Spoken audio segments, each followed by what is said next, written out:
You're listening to the Headlock Talkover podcast, where we like wrestling and we talk about wrestling with Jack and Jeremy.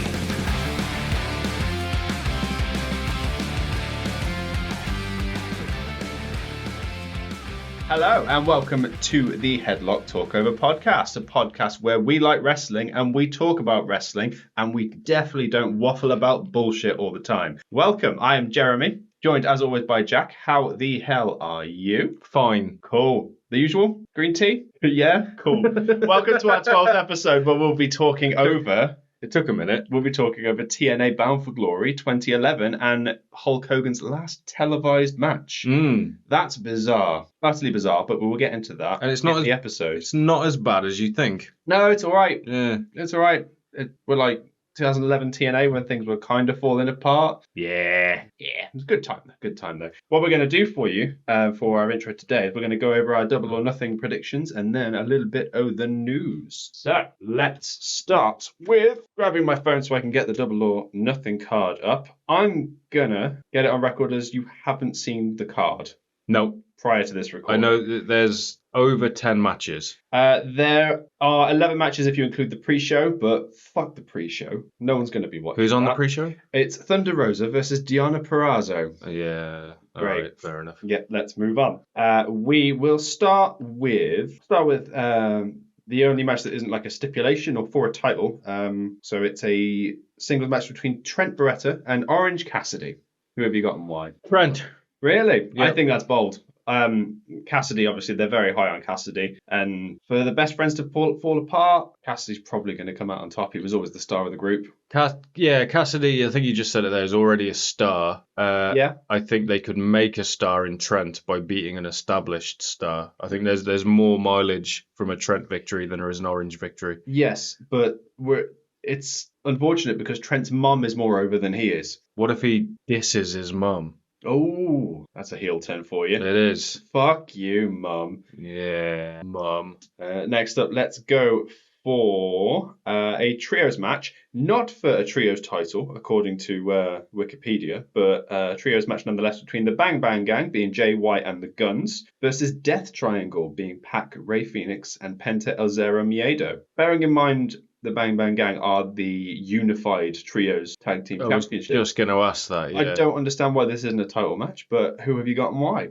Death Triangle. I think so. If it's non-title especially, because I think the Bang Bang Gang have only just won it, maybe a month or two Yeah, they've ago. started coming out with that trolley, haven't they? Oh, yeah, I forgot about all that business, but... Even though they're strong boys. Big guns. They can carry belts, Yeah, titles. but they're called. it's a heel thing to be a lazy prick, apparently, unless you're Orange Cassidy. Yeah. Then you're just brilliant. Anyway, let's move on to a three-way FTW rules match for the FTW Championship. We have the champion, the Learning Tree Chris Jericho, versus Hook versus Katsuyori Shibata. Who have you got and why? I don't know. That's good. Jericho? I guess so. It could be any of these three people feasibly. That's the issue. That's what I'm thinking.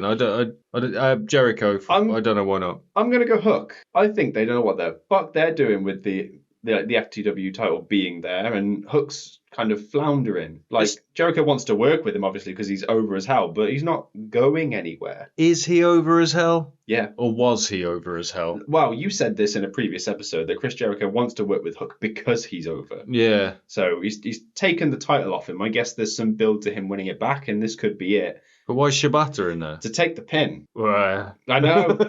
It's horrible to say that, but it's true. Yeah. I can't see Hook taking the pin. I can't see Jericho taking the pin. I think Shibata's there purely to take the pin. And it's mad, isn't it? That is absolutely mad, but it is what it is. Next up, we have a match for the AEW International Championship. We have the champion Roderick Strong defending against Billy Ospreay. Who have you got and why? Strong. I can see why you think that's going to be the case. Oh, I'm torn thinking about it. Strong, but it won't be clean. Yeah, I think you're right, actually. Strong's had it like a couple of months, and Ospreay, they've got to be just eyeing him up for August, surely. There's no point putting the Intercontinental Championship. That's exactly my point. Champion, rather. Exactly my point. Yeah, he'll have a world title match in August, and putting a belt on him now isn't going to do anything. It would, I think, be his first loss, though, because he did beat Danielson, didn't he, at Dynasty? Yeah, that was the Tiger Driver thing. Yeah, wasn't so it? I think it would be his first loss since he became an official member of the AEW Everyone's roster. got to lose at some point. I guess, but I don't think it'd be to Roderick Strong. I mean, he is holding a belt. I guess so. But I wouldn't be surprised if he's got Taven or Bennett holding it for him. One shouts Adam from the distance. I assume he's still doing that. I'm not following it that closely. Yeah, I have no idea. Next up, we have a match for the IWGP World Heavyweight Championship. Oh, actually, no, excuse me. It's an eliminator match, which means there's no title on the line. Mm-hmm. John Moxley, the champion, will be facing Konosuke Takeshita. Who have you got and why? Takeshita. Correct. I think it has to be. It says here specifically in the listing, if Takeshita wins, he will receive a future IWGP World Heavyweight Championship match. Yeah, that's it. I don't think they'll put the belt on him, but I think he'll get the match. Oh no, he'll lose the title match, But he'll win this but he'll win this one. And I reckon if Moxley brings out his A game, this is going to be a fucking banger. Yeah. Because we know how good Takeshita is. Apparently, he's Takeshita, that is, has been a bit out of sorts. Like, he's not particularly happy at the moment with the way things are in America. I think just with work-wise, not the country itself. So a stint in Japan back with New Japan might do him a world of good. A lot of fresh matches, put him in whatever tournament they've got going on. Has the G1 finished yet? Oh, it's got to be coming up, actually, because January would have been, so in the next few months, it'll be the G1. Throw him in the G1. Have some absolute bangers. That could work. Yeah, that's probably what they're relight teeing his up for. fire. Next up, we have a match for the AEW TBS Championship. We have the champion Willow Nightingale defending against Jack's favourite wrestler of all time, Mercedes Moné. Who have you got and why? Willow. You're incorrect. And you know you are, you just don't want to admit it. It's Willow. No, it's going to be Moné. No way they're just having her lose. Not happening. You'll see. Yeah, 50-50 booking as well, considering you pointed out a million times that Willow beat her for the Strong Championship. Mm-hmm. Or was that what it was? The Strong Championship? I The don't know. one? Sounds about right, doesn't it? So it's definitely Mercedes. I think the hate has consumed you. I think that's the problem. Well, I think everyone assumes it's going to be Mercedes. Yeah. So I think it might subvert expectations and put Willow over Strong, because there's been so much build and so much hype, and she's been talking so much. I think even if I didn't hate her so much, I still think Willow would go over, just because it would put Willow over so strong. For Tony Khan to have spent this much money on somebody who he's put up in the echelon of Okada and Ospreay, in terms of how much he spent to get them in the company, not a chance. They don't have her lose her first pay-per-view match. I refuse to believe that's the case. I know Tony's a madman. He's not that much of a fucking madman. We'll see. And next up, we have a barbed wire steel cage match for the AEW TNT Championship. We have the champion Adam Copeland defending against Malachi Black. Who have you got and why? Is that a sigh of I don't care or I don't know? I want to care. I really want to care, because I love those two guys. And I mean, Copeland's winning. I don't think so. But I think Gangrel might be there. No, I agree that I think Gangrel might be there, but I think Black's winning. I really want Black to win. Yeah. I really want him to win. I think, especially since this is Adam Copeland, he's in his 50s now. He's got to thinking about what he's doing for the business. And he's taken the title off one of his best friends. So there's no, lost momentum between those two, because they are consummate professionals. They've been doing this for a long time. Aleister Black has been doing this for a long time, or Malachi Black, excuse me. It must only help for Copeland to put him over. Yeah. Surely. Takes a title off Copeland then, and then a hell of a run. Give him a Brody run. Well, then they could that frees up Copeland to do something with Christian. Yeah, could happen. But we'll get. Next up, we have a match for the AEW Women's World Championship. We have Timeless Toni Storm, the defending champion, against Serena Deeb. Who have you got and why? Storm. Yeah. You like Deeb though, don't you? I really like Deeb, but she's not winning. Yeah, Deeb's this really tricky wrestler in terms of how she's booked, because she's really good. But Tony just forgets she exists for 6 months. And he's like, yeah, you're good. Title match. Oh, you've lost. go away. It's the cycle repeats. It happens in AEW like a lot, like with Ricky Starks. They seem to, but we'll get to that. Yeah, we will get to that. So I want to discuss that more in depth. Next up, we have the Anarchy in the Arena match. We have the Elite, which is Kazuchika Okada, Jack Perry, and the Young Bucks versus Team AEW, which is Bryan Danielson, Darby Allin, and FTR. Who have you got and why? Sorry, I was yawning. The Bucks. You think the Elite? Yeah. I think this is a very tricky one to call because you've got some real big names in here. Again, I think there's more money in the Elite going over, especially with everything they're doing, giving the him driver to Tony Khan. Right. Jack Perry coming back.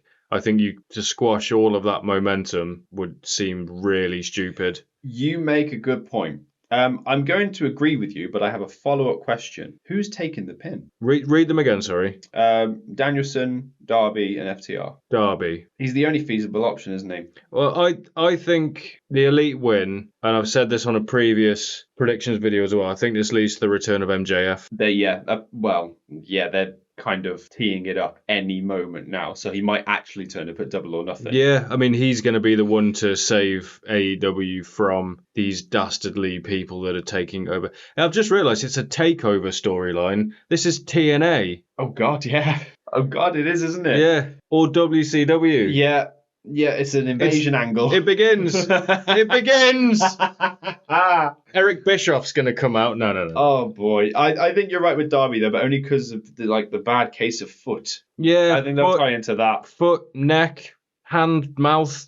Everything. Is that hand and mouth still a thing? No, not really. But I get you. I get your point. Yeah, just various bad body parts. Yeah, and then we have our final match. Oh God, there's more. There's only one more. All right. It would be a match for the AEW World Championship. We have Swerve Strickland versus Christian Cage. Who have you got and why? Where did you say this match was happening? It says here Swerve's house. Then Swerve is winning. Yeah, definitely. He's held the title for like 3 weeks. No way he's losing it. I mean, a good win over someone like Christian Cage, who comes with all of his accolades and that are like a mile long. Like, it does nothing but good for Swerve. Yeah, this is they did the same thing with Kenny Omega, really, because he wasn't as well known in the US then when he won the title. I think All Out, he beat Christian Cage. And that was when he was doing the belt collector thing. Right, yeah. So he's just a formidable opponent. And Christian can get a good match out of anyone. Precisely. Not that Swerve is someone that you need to drag a good match out of, but it should be effortless for the two of them. Like I said earlier, he's a consummate professional when you could trust him to do pretty much anything that you asked him to do. Yeah. There we go. So that's our predictions. Let's see how right we are. I'm not hopeful. It could be all over the place. This is AEW we are talking about. When's it happening? As of recording, tomorrow. Right, okay. So it's the day after King and Queen of the Ring. How exciting. Yeah. I don't know what I meant by that. I don't know what I meant. That was like half sarcastic. I don't know how to read it. Yeah. All right, let's jump into the news. We'll start with my 2 takeaways from Raw. Ron Breaker's on a bit of a fucking tear, isn't he? Mm-hmm. Absolutely destroyed a jobber and then had a right go at Adam Pearce. And Adam Pearce is like the cowardly lion of WWE at the moment. He doesn't stand up to anybody. Yeah. He just makes excuses. And Braun's like, you didn't put me in King of the Ring. Look what you did. This isn't going to stop until you give me the stuff that I want. And I didn't expect Braun to turn a heel this early. I'm glad he has. Yeah. He's absolutely killing it. He's going to do big things. It's a case of where they go from here, I think. Like, do you give him one of the titles? Do you give him like a Goldberg streak and just have him run through everybody until he faces someone that's sort of worthy of what he's doing? Is he on the same brand as Sammy? Yes. That might be why they've turned him heel. Yeah, that might be the way to go. You might be right there. Yeah, actually, he might be the guy to take it off him. I'd like to see it. Yeah, definitely. The only other thing is that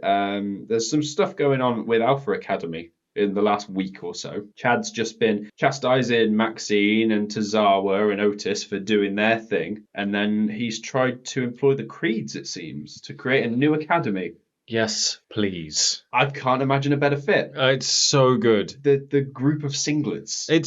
Do you remember Team Angle? Yeah. That was just Kurt Angle and It was Charlie Haas and Shelton Benjamin. and two really good wrestlers. Yeah. Why was Chad Gable not Kurt Angle's son? Again, remind me. Because of Jason Jordan. Oh, it's just daft. And in a few episodes' time, you'll get the info on that because we'll be covering a match with those two individuals. Yeah. So Mental. yeah, absolutely. That's all I've got for Raw. Oh no, excuse me, I have one more thing. Have you heard? Because we are recording this literally as Queen and King of the Ring is happening, so we know the matches that are happening. I saw a random theory regarding Gunther and this King of the Ring tournament. It seems as if Triple H is mirroring Bret Hart's King of the Ring win with Gunther. Right. So up to this point, we don't know the result of King and Queen of the Ring. It might have happened by now, but we don't know. Every match he's had in the tournament, it's been a submission or knockout finish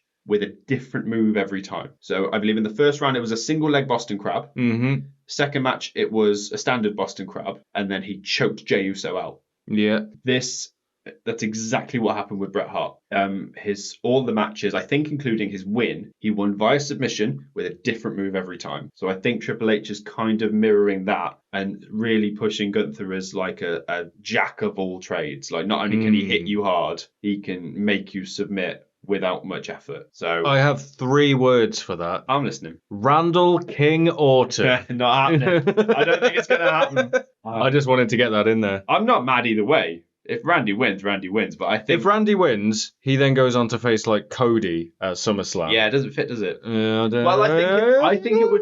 I think it would be their corresponding brand. I think he would face Damian. Gunther would face Damian. Randy would face Cody. Right. Okay. So unless the titles switch hands at some point before now and SummerSlam, those are your lineup matches. Because what I had in my head was now that it's got to the final, I was so sure that Gunther was going to win. But they're doing this weird thing on the side with Dragunov. Yeah. So what if Dragunov comes out, costs Gunther, and then through the summer you get Gunther Dragunov, and then you get a feud between Randy and Cody. So I may be wrong about the brand thing. Because it's possible that what we might have is we might get Cody versus Gunther at SummerSlam. Gunther wins. Bash at Berlin is next, I believe. Oh my God. Who was Gunther's first challenger? Oh my God. Yeah. Yeah, fair enough. Yeah, I think they might be teeing up for that as well, but that throws my brand exclusivity thing out the window. Oh. More of that, please. Yes, please. The fact it would have taken 5 months to get Gunther versus Dragunov, though. You figured they'd slow burn it a little bit if that happened. Just have them wrestle every night. Yeah. No, because then they might die. Yeah. Yeah, don't do that. It'd be 90% bruise by the end. That's all I got for Raw. So we've talked about our discussions for Double or Nothing, but we'll just talk about a couple of mad things that happened because Tony's pushed for his go-home show this time around because he's given Malachi Black a bloodbath, which is what makes you think the Gangrel's turning up because he's gone, like Copeland's gone full brood. Well, that's it. When he did the brood thing in WWE, apparently he wanted Gangrel and they wouldn't allow it. Right. So he actively wants Gangrel. Well, and Tony will pay up for it. Of course Tony he will do it. Of course he will. So definitely teeing up for that. And that's the first time I think they've used like a late 90s, early 2000s tactic like that in AEW. Whether that's out of desperation or it was Copeland's idea, I'm not sure. At least it hit Malachi. It didn't at first. It landed behind him at first. Well, whenever I see like blood like that, I just think of Kevin Nash in the ring and it just being like 6 foot away from him and him just staring at it going, I'm not even going to try and... I'd forgotten about that. I genuinely had. The only other bad thing is when Darby Allin turned up to make the save and Bryan Danielson, he was holding a fucking flamethrower. Someone needs to rein him in. Like a toddler. Yeah, he's like an angry toddler. Too much face paint. He's got too much freedom, I think. He's going to kill himself or someone else. It's a genuine concern, but I've got to assume there's some kind of safety in place. On a flamethrower? Yeah, I guess so. 2-hour training course. That's about all you'd get, I imagine. I mean, I used to do it with a lighter and some aerosol. There you go. Yeah, that was cool though. Yeah, but you were cool. Yeah. Darby's obviously not cool. Nobody thinks he's cool, right? No, he's got face tattoos. Fuck you if you've got face tattoos. Yeah. That's all I was talking about with Dynamite, really, because Tony's tried to just like, look at this thing. Buy our pay-per-view. Yeah, he does that. Yeah, but this is the most mad he's gone the show before, I think. Yeah, it's So, a bit mad, isn't Yeah, it? bloody hell. Apparently you wanted to talk to me about a Billy Ospreay and a Rick O'Shea. Yeah, have you not heard anything about I this? haven't actually. Indulge me. What's the other one? Ospreay? Who have you just said? Ospreay and Ricochet. Yeah, Will Ospreay Yeah.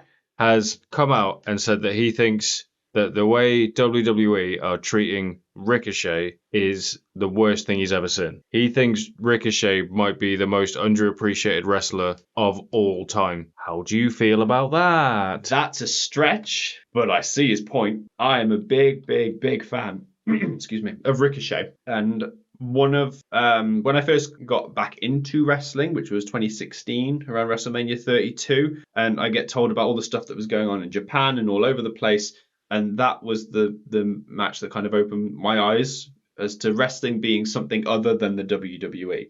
Because obviously I was familiar with like TNA and WCW and ECW, but I'd never looked into them. And then I saw the Ospreay Ricochet match, which, let's face it, it was a spot fest. Mm-hmm. A lot of theatrics, not so much rather than like storytelling. Yeah. But I couldn't keep my eyes off it, and it showed the serious athleticism that you could have with two performers of that caliber. So I think he's right.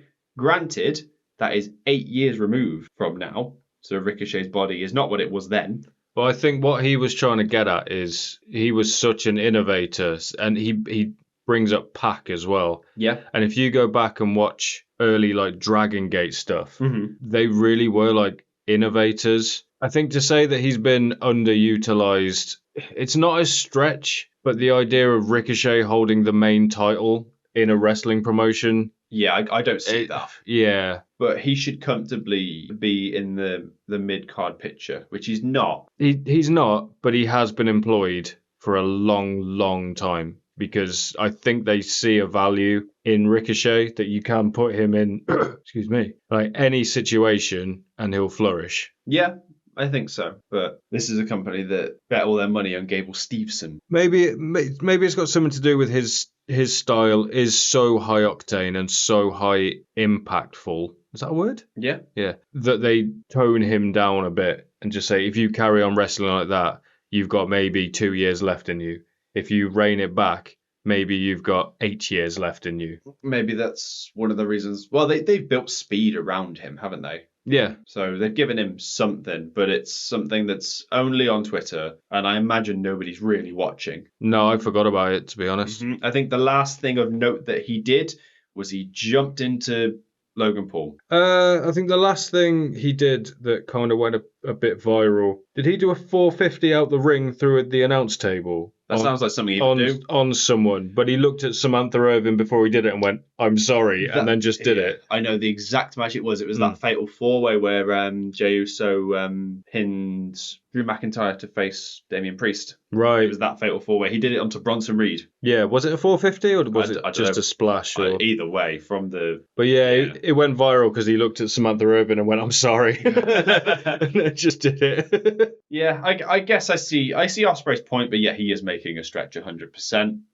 Ricochet should probably be treated a little better than he is now, but he's there, he's getting paid. I'm sure he doesn't mind too much. Yeah, he's had a job and he's been comfortable for a long time. All right, let's talk about an interaction that happened on SmackDown, an interaction that you have been dying to see ever since the two landed in the same company. That would be an interaction between AJ Styles and Nick Aldis. Oh, yes. They've brushed shoulders a couple of times in WWE already, but on this latest episode of SmackDown, AJ walks into Nick Aldis' office and begs him for another title match because he claims he was seconds away from beating Cody, which he was in the Backlash match. And Aldis, being the stoic opposite of a yes man, is like, I can't do that. You're gonna have to wait. These things take time. And AJ responds with, Nick, you know I don't have time. Oh. So obviously they're teeing up for AJ to retire, which is devastating to me, as I have reported that AJ Styles is my favorite wrestler of all time. And to see him retire, it's gonna feel very strange and I'm gonna hate it. There was a couple of things in that interaction. One of them was Aldis saying, on a personal level, yes, every day. And then, it was the big one was, Nick, I don't have the time. And it was, what else did he say? Before I make a rash decision. Yeah. So I think, and I've literally only just thought of this right now, what if this is teeing up for an AJ versus Aldis match? Yeah, I did think that might be what they might be doing. Because Aldis, as Magnus, had AJ's last match in TNA. He did. Could you imagine If he has his last... if he retires AJ Styles in WWE? I think it will either be that or it will be title versus career. Ooh. Cody retires AJ. I'm sorry, I love you. So, yeah, along those lines. No. Yeah. Oh, I wish he hadn't said that. That makes it so much worse. It's got real really fast. I don't know what move Cody would do to line that up, though, because it doesn't fit with the crossroads or the cutter. Just tries to turn to him in the crossroads. I can't see your face. Has he got a submission? No, I don't think he has. Or the Cody cutter, but he has to do it really fast. I'm sorry, I love you. Oh boy, that's made me very sad now. Oh, on that note though, let's jump in to TNA Bound for Glory 2011. Thank you for listening to us so far. Consider giving us a like, a follow, a subscribe, depending on where you are with that, Spotify, YouTube, or any other podcast platform. Anything you can do to help us grow as a podcast. Consider letting us know what other pay-per-views you'd like us to cover in the future, because we are listening. Thank you. Enjoy. Shall we jump into success? Okay, let's just Bound for Glory then. Was this the most fun you've ever had watching a pay-per-view? Me neither. But let's do it. Oh boy. Is Philadelphia the birthplace of America?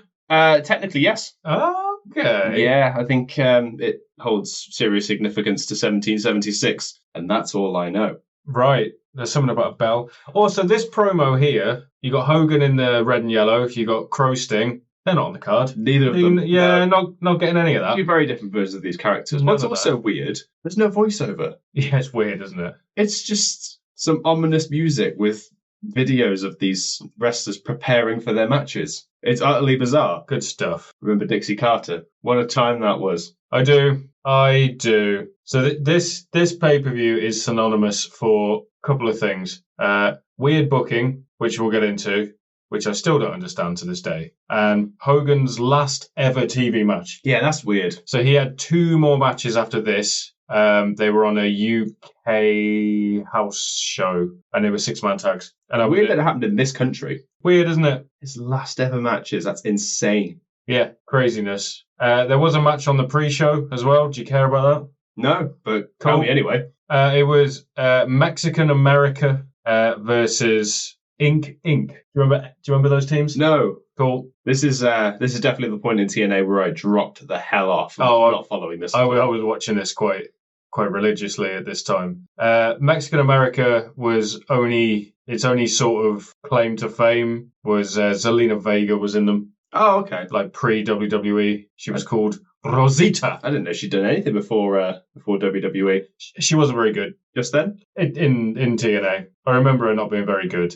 Her and Sarita, all I remember was their entrance when they came out. It was this really elaborate entrance where they'd dance and then Sarita would like put her knee out like that and then get Rosita, Zelina back and make her do like a cartwheel thing and sit her on her lap, and it was all very good, but it was the most impressive thing they ever did. Yeah, I'd be lying if I said it sounds like it, because that sounds very convoluted. Sarita was a really good wrestler. She was really good. I don't know what she's doing now. I think she's a trainer somewhere, I read. I don't know. Sounds about right. So we jump straight into it, and they've got a decent showing. That's a good 10,000 people maybe in Philly. So yeah, this was like TNA at their peak. That sounds wrong to me. Yes. Because the peak was like 2005. Well, yeah. I mean, at this point, a lot of eyes were on it just because Hogan was on it. Sting was still there. Makes sense. Taz and Mike Tenay on commentary. They try so hard not to mention ECW throughout this whole thing as well. Yeah, despite like, the fact Taz, this is your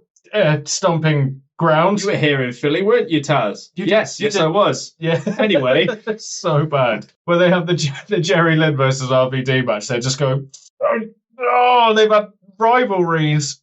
Oh, man. But you'll find that throughout this, like, because Philly's like the birthplace of a few different wrestling promotions, like ROH started there as well. That's why Aries is really over, like in the first match. And he tries so hard to stay heel. Yeah, that's in my notes. He tries so hard. That's the opening match, isn't it? We got Brian Kendrick versus Austin Aries for the X Division Championship. Yeah, this was during Kendrick's Wizard of Odd gimmick. Yeah. Is it racist? Why would it be racist? He's dressed like Aladdin. It's fine. It's fine. He's got no shoes on. Yeah, but he's crazy. He's got no shoes on. And as Taz said, he's got his juju beads. I don't know if that's racist or not. Yeah, he's got a moon and a star on his crotch. It seems a bit odd. Is he just wearing socks? No, they're like the boot toppers. The kick shields. Yeah.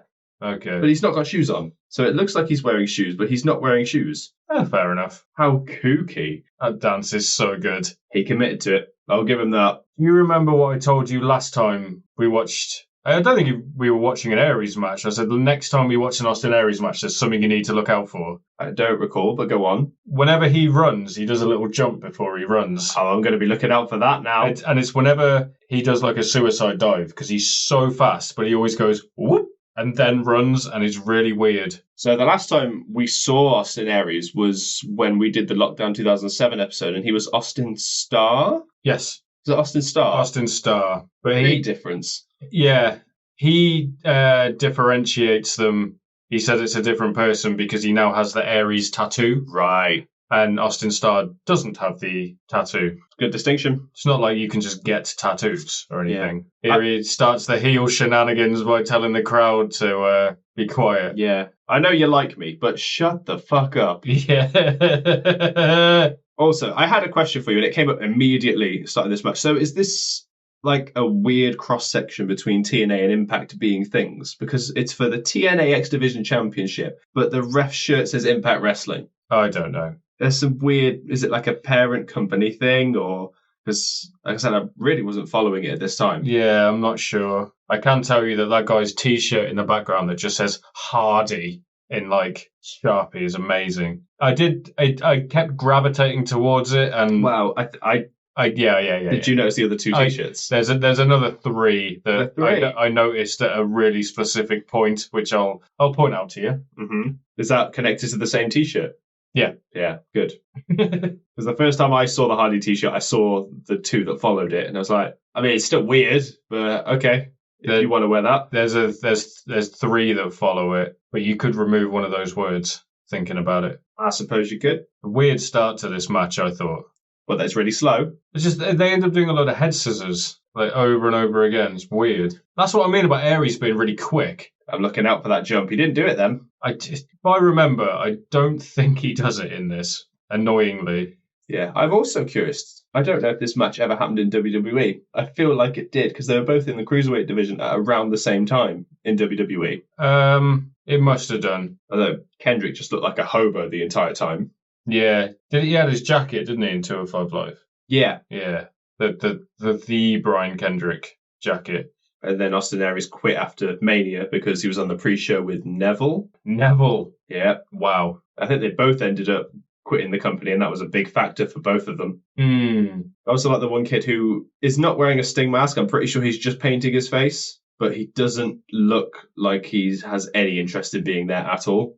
Oh, I thought it was a Sting mask because they just look really expressionless. I think this paint didn't look good enough for it to be a mask, but I could be wrong. He's on this side somewhere, isn't he? Yeah. I think. He is right down the hard cam. Yeah, I honestly thought that was face paint and not a mask. Oh, it's hard to tell. You want to talk about doing moves over and over again, yeah? Mm-hmm. That's one monkey flip, two monkey flips, in which case Aries actually lands on Kendrick. And then stands up afterwards. It's so weird. And the third one, no. Yeah, this match is basically just the Austin Aries show. Yeah, he was one of the stars of the X Division at the time, wasn't he? Yeah. Like the biggest name there. He did a lot wherever he went. He was just a bit of a prick backstage. He didn't really do anything with WWE. Not really. He was in NXT for a short time. I think he rubbed a lot of people the wrong way. I'm shocked at that. Yeah. It's just because he's got like all the tools. Yeah, apart from the good attitude. Yeah. Because we talked during lockdown about how he did the weird thing with Christy Hemme. Yeah. After seeing him speak about that and everything that happened. I do think that it might have been innocent on his part, but it could have been thought about a bit more. Maybe I shouldn't put my junk in this lady's face. There was just no thought to it, was there? No, there wasn't. I mean, the way he explained it was he got up on the rope and it was to ignore her and pretend like she wasn't there. Like she was like a nothing to him. So he got up and did his pose and blah, blah, blah. And it just led to a dick in the face. Yeah, exactly. So, I mean, it was, it's not very nice to watch. It's really awkward. Did you also notice the ref's shoes?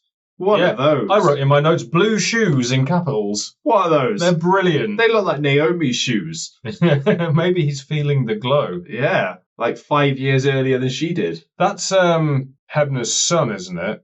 Charlie Hebner? Oh, I don't know. They say at some point in the pay-per-view because he does another match. Yeah, maybe he invented the glow. Maybe. Maybe he was the one that brought it to the flow, or whatever the fuck that guy says. Maybe he did. I don't know what that means. I think it's floor. Okay. Said in an accent that you and I are the wrong people to do. Mm-hmm. I always love that move. The STO, isn't it, basically? It's an STO, and then this is so good. His elbow. But he teases it like stupid amounts. It's because he's healing it up. He's like, I'm not giving you no fucking pendulum elbow. Yeah, I think I kind of have the same issue with that as I do like the people's elbow. It's a lot of pomp and circumstance, and at the end of the day, it's just an elbow drop. He doesn't normally do it for that long. It's normally like a 1-2 and then, then do it. But still, either way, it's a lot of that for what is essentially an elbow drop. Yeah. It's not a convincing finisher.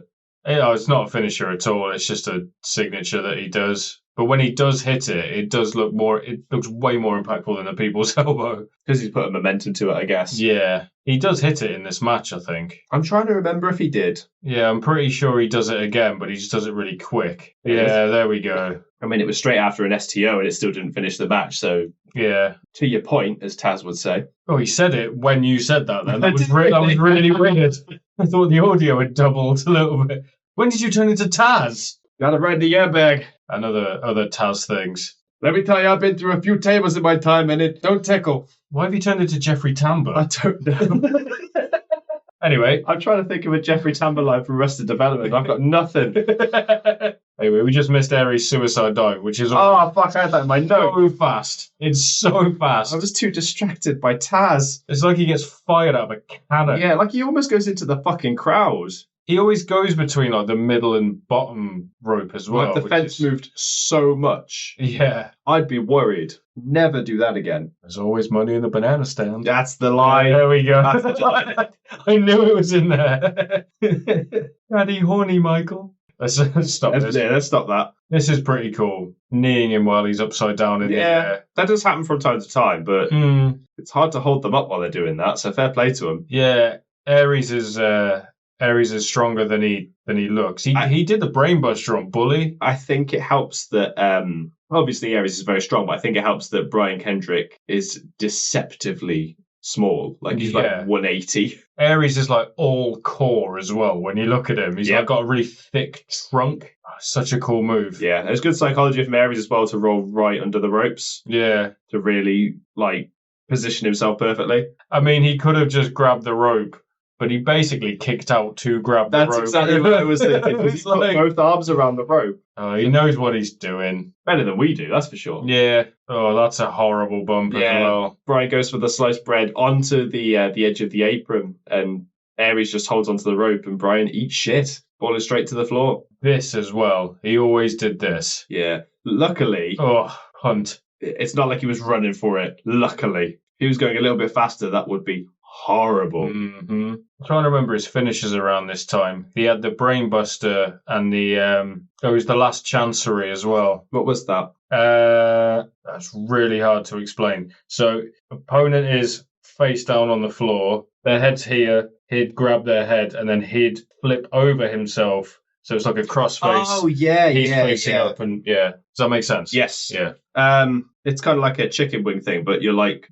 The one arm is over your shoulder, so you've got all the momentum on it. That's how you dislocate both shoulders of your opponent, pretty much. So he's in a bridge, and I remember the move now. And then It's like Danielson's move where he gets them in the chicken wing and does it. Yeah, Zack Sabre Jr. is a big fan of that kind of move as well. Mm. So Austin Aries has just won after the Brainbuster, retaining his X Division Championship. Yeah, basically just the Austin Aries show. Like, Kendrick didn't really do anything. He didn't have to. Did you catch the tiny mistake that TNA made? I don't think he's made it yet, but it's just after this match. No? So Taz goes, great match. And Mike TNA goes, couldn't agree. And forgets to say more. So TNA doesn't think it's a great match. I can't agree. He's still healing it up the ramp. So we're backstage now with Tracy Brooks, interrupted by Karen Jarrett, and then a bunch of children. Yeah, I think... I don't know whose kids they are. They're either Angle's kids or Jarrett's kids. Either way, watch the eldest as they leave the room. Look straight down the camera as she walks away, the eldest. Okay, I thought you were going to say stared somewhere else. No, the eldest daughter here, she says, right at the camera. Oh, yeah. Don't look at the camera. You also can see the cameraman in the mirror. Yeah. Just on the side. I didn't spot the mirror the first time round. Let's not point out Tracy's breasts. That's a bit strange. Oh, that was the point of this, wasn't it? They were like, you can't be around kids with them hanging out. And then Karen Jarrett announced that she's going to be the guest referee for the Knockouts Championship Fatal 4-Way that happens later. Mm-hmm. And brings out her uniform. It's just a uniform. Yeah. I don't want you to come out unless I'm in danger as well. Ooh, foreshadowing. Chekhov's danger.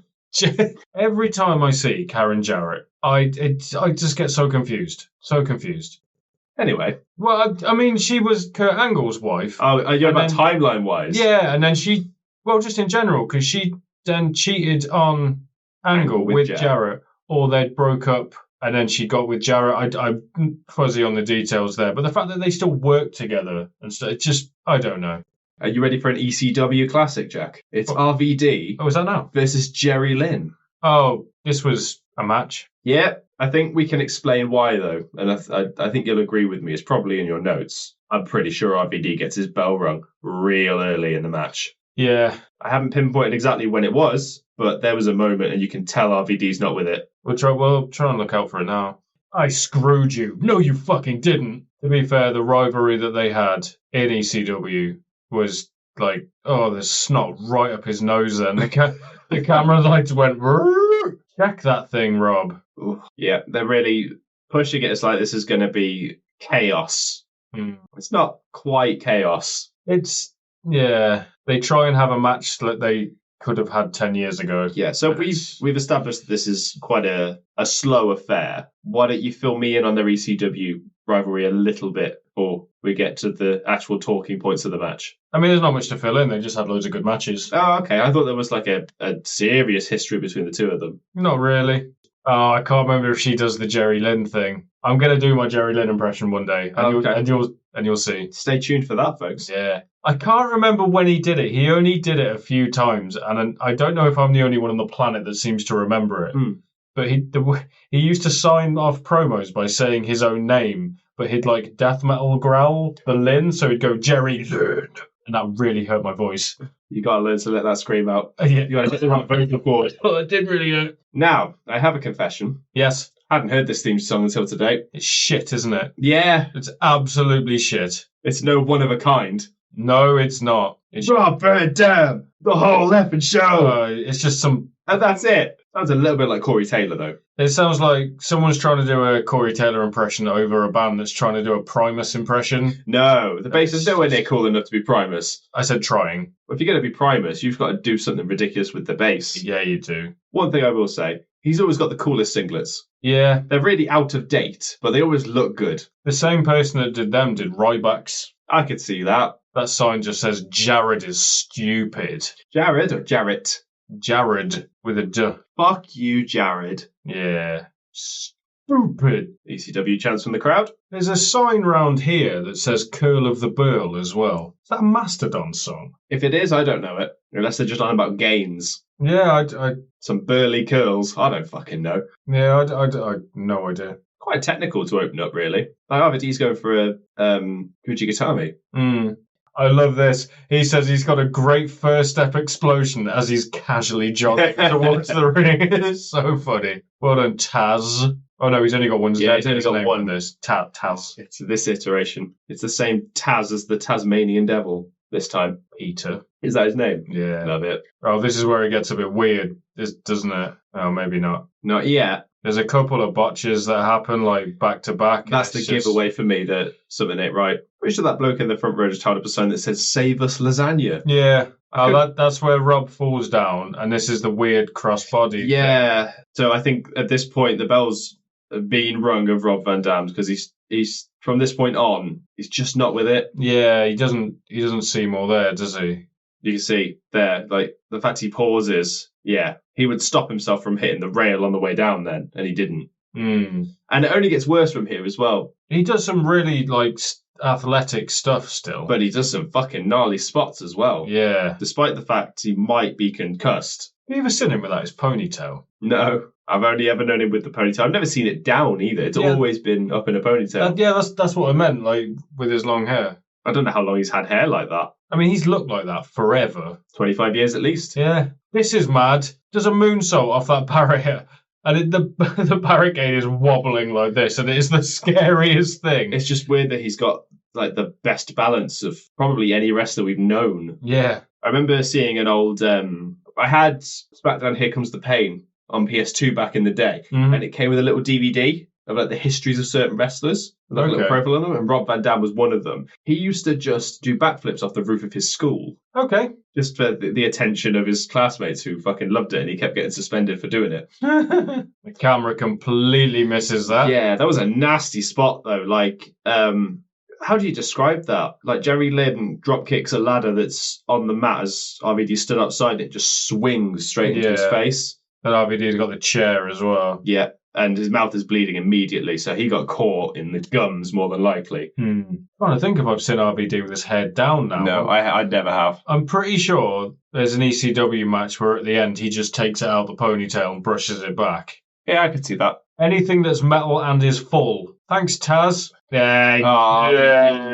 Twat. He tries to flip the chair and drops it. He tries to flip it, drops it, picks it up, and then puts it down. What are you doing, Rob? He's concussed. I'm telling you. What is his real name? I'm willing to bet it ends in Owski. I think that's true. I think I can't remember the rest. I think there's a ski on the end as well. He does look like Van Damme. Yeah. That's stupid. He looks like Jean-Claude Van Damme. Yeah, he is Van Damme. Very recently, he did an interview with Chris Van Vliet, and he brought that up. Sorry, like, to just jump in there. When Jerry Lynn falls into the ladder and falls back with it, he very nearly hits Van Damme on the back of the head with it. Ooh. And then RVD just daintily kicks the chair out of the way. It's so good. So go into the Rolling Thunder, onto the ladder, because he's a mad bastard. Yeah, there's just no way to land fun. Well, this is a man who would do a frog splash that was so good that he hurt himself while doing it.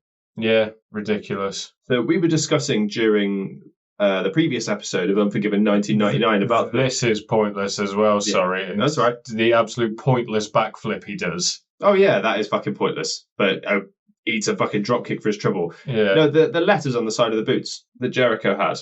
Yeah. This is what I mean. Although when RVD was in WWE, it said Rob Van Dam and not RVD. Right. But he's always had that as far as I've known. Those letters on the side of his boots. Interesting. That's another thing. He goes to avoid the scoop slam from Lynn and lands on his ass on the ladder rather than on his feet. And that's not the kind of botch you'd expect Rob Van Dam to make. Yeah, there's another thing that happens with a ladder later on. Oh, that cannot have felt good. A leg drops straight onto that ladder after RVD's moved? No, probably not. Oh, ass first into the ladder. Yep. Oh. Hulk Hogan, eat your heart out. Stop with the chair shots to the face. Oh, it's just horrible, isn't it? This is a post-Benoit incident world. Taz freaks out now. Lynn does the German suplex, and he obviously doesn't take into account the ladders behind him, and he could have suplexed, like... Yeah, his head straight onto the ladder. Yeah, and Taz just goes, oh my God!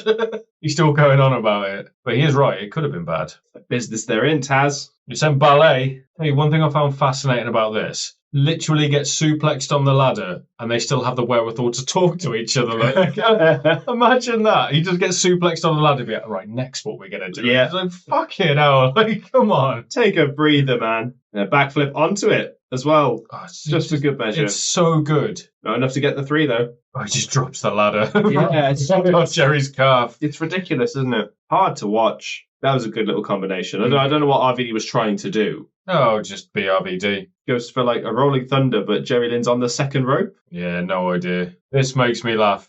Jerry Lynn starts setting up the ladder and everyone starts running away in the front row. They're like, He's also realised he's pulled the railing too far forward, so he can't stack it onto the... stack it even with the ring. And here comes the spot that I feel was entirely unnecessary. So RVD goes to suplex Lynn out of the ring onto the ladder that's positioned outside the ring. And what Jerry Lynn does is he gives him a sunset flip bomb. Oh, and RVD misses the ladder because the ladder moves, and he hits the back of his head on the top of the railing. Lynn's leg goes through one of the rungs as well. Oh, even worse. I don't know if you noticed it, but it looks horrible. I didn't notice that. That only makes things worse. But when they do the replay here, just watch RVD's head. Oh, I didn't notice that first time because I was looking at Lynn's leg. That is uncomfortable. Well, there's not enough room for a body to go. But it doesn't help that Lynn pulled the railing. He could have just left it where it was and it would have been fine. Weird. But not enough to get RVD away, surprisingly. Well, it's not a finisher, is it? A Smacking the back of your head on a guardrail. Flip bump through a ladder. Easy, mate. Easy. I'll have another one. Yeah. You want another one? I'll give you another one. Stop with the headshots with the chair. What is Taz talking about? You got a rat on your face. He's on about the shiner that's on Jerry Lynn's cheek. All right. Who's saying it was a mouse and now it's a rat because of that chair shot to it. Like it's grown. Okay. Yeah, we're approaching the finish now. He likes to pick up chairs and put them in other places, doesn't he? Yeah. Oh, it's like he trips with the ladder and just shoves it into It's Jerry Lynn's so face. uncomfortable. I hate it. This will never not be impressive to me. Like he calls it the Van Terminator. That was what he called it, yeah. Because he did this a lot in WWE. It was like one of those special finishers. It's a coast-to-coast plus. Yeah. Because he goes from coast to coast with a drop kick, normally with a chair. But there happens to be a ladder in between it as well. Madness. He tries to drag him, but the ladder's on his face. You see Jerry Lynn like push it and just hold it away from his face. RVD has to pin the ladder on top of Jerry Lynn. And that's the end of the match. RVD wins via the Van Terminator. Decent match. I think it would have been a lot better if there weren't headshots to everything. It was always going to happen. But I think I honestly think RVD was concussed for about 2/3 of that match. It's kind of a weird running theme of the show, isn't it? What's that? Rivals who aren't rivals but are rivals. Yeah. Well, this match should have happened. I'm pretty sure they did another pay-per-view that was like ECW but not ECW. Right. And it was supposed to be RVD versus Jerry Lynn. And Jerry Lynn got injured. And it was Sabu versus RVD instead. Okay. But they'd already advertised Jerry Lynn versus RVD. So they were doing it here. Good news, Jack. Dixie Carter's here. Thank God. Yeah. Who the fuck is Crimson? I'm going to talk you through Crimson during the match. Okay, that's fine. Not a lot happens in the match. Straight off the bat, looks like a McPoyle brother. Yeah. Tell me I'm wrong. He does. The first thing I wrote. If he was a McPoyle, what would his name be? I think Crimson McPoyle works. Yeah. Croyle McPoyle. Matt Morgan's a funny one. Yeah. I really liked Matt Morgan, and I think he should have done a lot more in TNA. Yeah, I didn't get it. I don't know, because he could talk. He was big. Because he was one of the people that was like legit nearly 7 foot. Yeah. And he was really athletic for a big guy. Like he comes off the top rope a few times. I think he's missing that X factor that a lot of wrestling companies need from their stars. But they tried to push him in the main event a few times. Yeah. But they ballsed it up. Like he'd get there and then it just wouldn't do it. And you can only do that so many times. Yeah. But he was in WWE. Do you remember that? Yeah. He had a stuttering gimmick. He was Carlito's bodyguard, if I remember. I don't remember that. However, I do.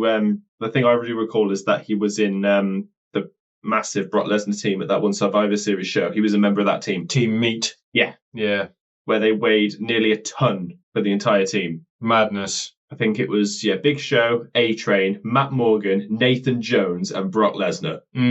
Brock Lesnar might have been the smallest man on that team. Yeah, he's quite thick, though, Lesnar. Yeah, I think at the time he was billed at 295. Jesus It's Christ. whether Morgan and Jones were 300 plus. Nathan Jones would weigh a lot more than that, because he was a big guy. Mind you saying that, so was Morgan. Exactly. In WWE. He was huge. Like when he joined TNA, he slimmed down a lot. Yeah, they also point out that Crimson up to this point is undefeated. Yeah, so he was a TNA project that they had. Right. It was basically just a Goldberg clone. Yeah, of course. They just said, this guy, we're going to push. And he went on a big undefeated streak. And it just never connected with the fans. Well, the fact I've never heard of him says something. Yeah. Like, he couldn't talk. It just didn't sound believable whenever he cut a promo. And he's got to share a ring with Samoa Joe. Yeah, who has so much swag in this match. It's ridiculous. He's always had this much swag. Always. You just got to spot it. He carries this match. Of course he does. He's been a big name in wrestling for 8 years at this point. Yeah, I used to love Matt Morgan's theme. It was on my workout playlist for the longest time. I could see why. It's nice at high tempo. Oh, so good. Yeah. So he's got those strands of DNA. Yeah, because he's the blueprint. Well, right? he was the DNA of TNA. I love it. I think he was part of a weird project that they did where they sent his DNA into space. What the fuck? He was like the perfect specimen. Wow, so they was copying the prototype then? Yeah. Yeah, he's called Crimson as well. Do you remember the Amazing Red? The name rings a bell. Like, we're talking early TNA, high flyer, quite short. One of the TNA originals. He might have been in the first ever show we did. No, I don't think he was. Eddie Kingston mentioned him on AEW not long ago. Okay. I say not long ago. I think it was in the promo against Punk. Oh, I must have seen it, but I only know the name and nothing more. So Jeff Jarrett was doing an MMA gimmick, and he was doing open challenges, and it was, whoever can beat me doing MMA. And Amazing Red challenged him, and Jarrett cheated to lose. No, what did I just say? Jarrett cheated to lose. Jarrett cheated, so the Amazing Red lost. Right. Words are weird. Got you. And then that story carried on, and Jarrett found out that Amazing Red had a little brother. So he said, bring out your little brother next week. And the Crimson debuted as the Amazing Red's little brother. And ate Jeff Jarrett alive. Which is why he's called Crimson. And little brother because he's massive. Ha ha ha, very funny. And then that gimmick got dropped almost immediately. They never mentioned it ever again. And then they just tried to push him. Yeah, and it worked. Yeah. I mean, he might have been the original Jade Cargill, because I think after his undefeated streak ended, I might be making this up, but I think he left TNA. Amazing. He returned a few times. I know I'm bored just talking about it. Yeah. Yeah. He's a very bland looking person. It's like, there are certain people like that who are big dudes who look a bit generic and probably should have done a little better than they did. Like Tyson Tomko comes to mind. Yeah, he never really had a chance, did he? He's in that kind of vein. He was always in groups with people. Is that like a certain Mr. Wardlow that we know now? Jury's still out on that. I think the jury have made their decision. Yeah, I really like Wardlow, but I think the time's passed in AEW anyway, I think. Unless MJF comes back and gets into the title scene again, I think that's the only way you can play on that whole backstory, because there's a lot of story there. Oh, yeah. Only person ever to squash MJF. Yeah. Was it 10 power bombs? Yeah, it took 10 power bombs, but yeah. This was ugly, the way Crimson falls out of the ring. It's because Joe just chucks him out like nothing. He falls out like The Undertaker does, where his legs come up first, and it's like, Hogan can't quite save him. Joe just lands on him as well. Yeah, you can tell that was not pretty. Just looks in straight into the camera. What? Too much fun. And the best part, I think this is the point, Matt Morgan climbs to the top, and I think Joe moves. So he lands on Crimson, and then Joe just has this shit-eating grin of, he smirks. Fuck you. His smirk is so good. It's like the Nope spot, but on steroids. Yeah. It's fucking brilliant. This is the Samoa Joe we lived for. That's what I mean about Matt Morgan. Look at that face. But yeah, that's what I mean about Matt Morgan. He used to come off the top rope like that. It's impressive stuff. For a guy his size, yeah, definitely. But like I say, it's just that X Factor. He's a bit boring. I don't know what the crowd are chanting there. I think they're chanting "You screwed Brett" because it's Earl Hebner. Right, okay. Yeah, I thought it was "You screwed Brett," but I was trying to make the connection. And yeah, with it being Hebner, that makes sense. Yeah, that kick. Yeah. It wasn't the hardest kick in the world, but it gets him like flush in the face. Yeah, it's very disrespectful. Oh, it's so good. Yeah, he's just trying to piss off Crimson. Go on, Croyle. The cravat. It's a shame this man never had more of a career, because that could be a real running thing. What, calling him Croyle. Yeah. He did use that move as well, where he'd hold them in a cravat and knee them, and then the neck breaker. It's always a really cool little. Yeah, you don't see too many cravats nowadays. It's a cravat.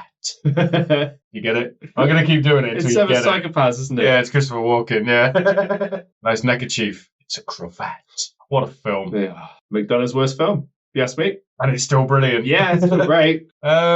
I need to see Banshees of Inisherin again. I've only seen it once. Yeah, I loved it. I thought it was so good. I stopped myself from watching it again immediately after it finished. I can see why. There's so many little things, aren't there? Yeah. I've only seen it once, to be fair to you, so I probably should rewatch it. All of his others I've seen so many times. I've only seen Seven Psychopaths a couple of times. Actually, no, I haven't. I've only seen 3 Billboards. I've seen it twice. Right. I've seen it twice. That film is so unreasonably good, though. That shot when Sam Rockwell walks out of the... the one-shot thing? Walks out out of the police station into the street and throws what's-his-face out the window. Yeah. Oh, Welcome to the Headlock Talkover podcast, where we definitely talk about wrestling. And Martin McDonagh. Yeah. I nearly went to see a play that he wrote called The Pillow Man. There's only a handful of directors where if I see they've got something out, I will want to see it. McDonagh's one of them. He hasn't missed yet. No. Nolan's one of them. Although I'd prefer a showing with subtitles. I haven't seen a Christopher Nolan film for a while. I was going to go and watch Oppenheimer, and then everyone that I know that went to see it all said the same thing, that it was like unnecessarily loud in the cinema. It was the same with Tenet. Match is over, by the way. Crimson pinned Joe after Matt Morgan just beat the shit out of him. Yeah, I think he went for his finisher, didn't he? And then Crimson hit a spear, and that was it. The carbon footprint. Is that what the spear was? Or Morgan's? Morgan's was a bicycle kick. Right. Because he's tall and got really long legs. Like, it looks so good. And he jumped really far when he did it. Matt Morgan's pissed. I can't remember if they were a team at this point. It seemed like the two people that might be. Because they're dressed kind of the same. They look like they're almost wearing... what we're wearing, but pants. Matching T-shirts, but pants. What a concept. What? Yeah, T-shirts, but round my crotch. Pocket cup. It's like when Joe launches Crimson out the ring, he does like the worm when he lands. Yeah. He goes, oh. It was super smooth. There's a reason that man should have been world champion in WWE. I assume you're talking about Samoa Joe? No. Crimson. Yeah, obviously. Or as Taz insists on calling him throughout this, Crimson. Crimson Croyle. Royal. No, Joe should have been champion in WWE. Yeah. They missed the chance, and it was AEW's gain, I guess. Yeah. I like the way when he's walking up the ramp, he goes to shake someone's hand and they do the fist thing, and he changes and does the fist thing. Continues and then fist pump the entire way up. Like fisting people's palms as he goes over the ramp. Yeah. Oh, Bully trying to backstage with Bully Ray, who does not look happy. He obviously knew he was going to get cheered in this, because he comes in wearing a New York hat. Yeah. In Philly, which is bad, and he hams up the New York bit as well. Well, he's I think 5150 is the area code for a part of New York, I think, and that's on his little jumpsuit. That was always on there when he did Bully Ray. I feel like it's a New York related thing, but I'm not sure. Yeah, I'd imagine so. And this is where he says he's been taking advantage of the fans for 15 years. Yeah. I've got, was it 5 houses, 7 cars, whatever he says? That's a fantastic way to turn it around. Yeah, I'm not going to repeat what he says. Yeah, he says some iffy stuff, but it works for heat.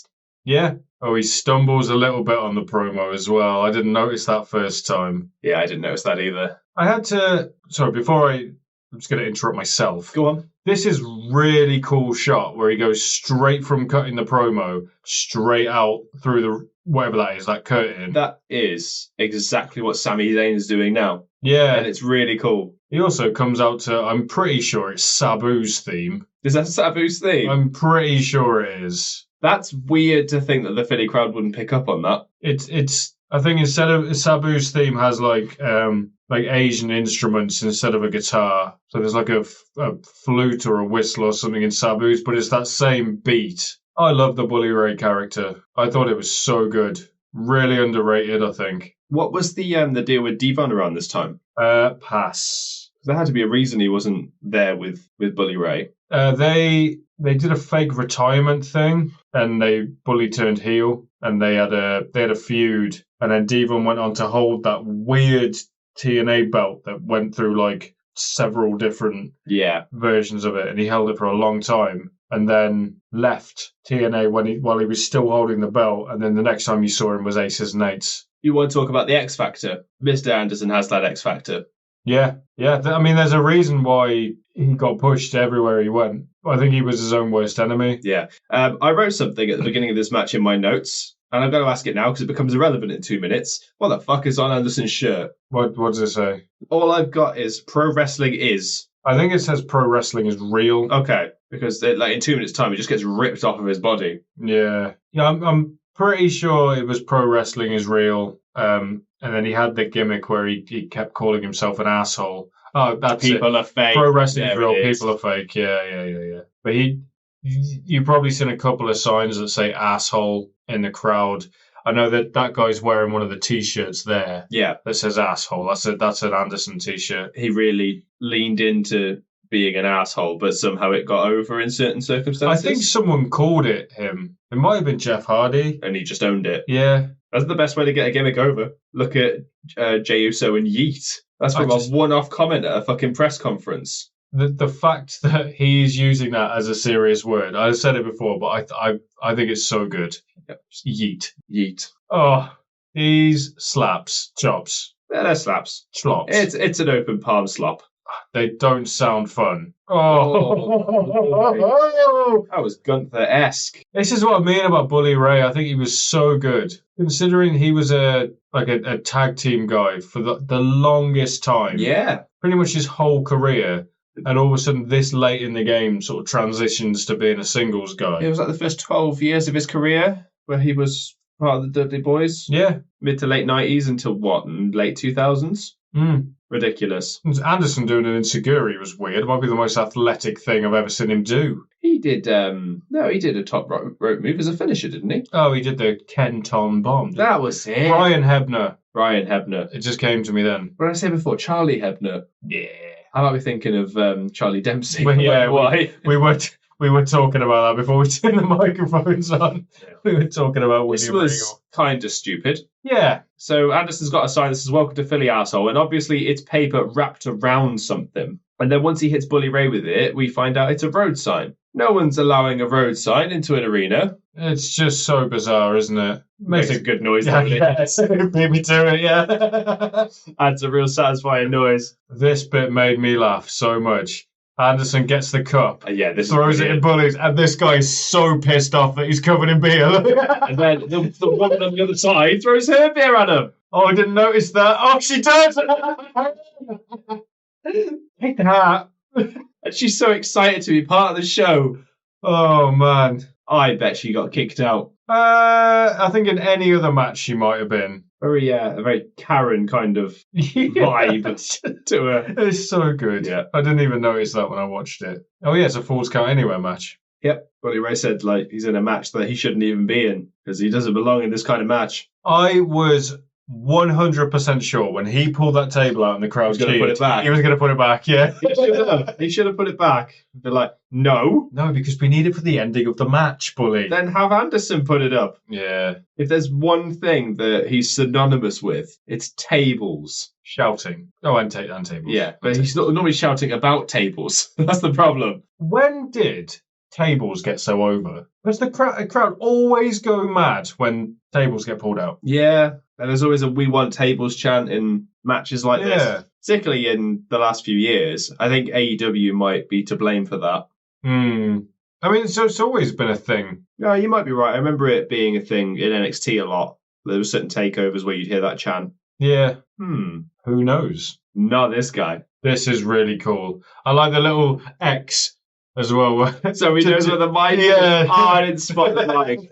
Brilliant. Is this where you have to stand? We'll put a little cross for you. So you won't miss your cue. He's so good at getting heat from the crowd. What does that say on his top? Which one? On the left breast. It's GIF something. I thought it said glued. Welcome to Philly, bitch. Where's Anderson from? That's on their welcome to sign. Oh, okay. No, I'm joking. Cheap pop. I'm joking, but it wouldn't surprise me. Oh. It could actually say welcome to Philly, bitch. Why not? Because Anderson's not from Philly, is he? No, he's from, and I'm amazed I know this, he's from Green Bay, Wisconsin. Oh, I can hear him saying it in my head, actually, yeah. I don't know about you, but I was really disappointed with this backstage bit.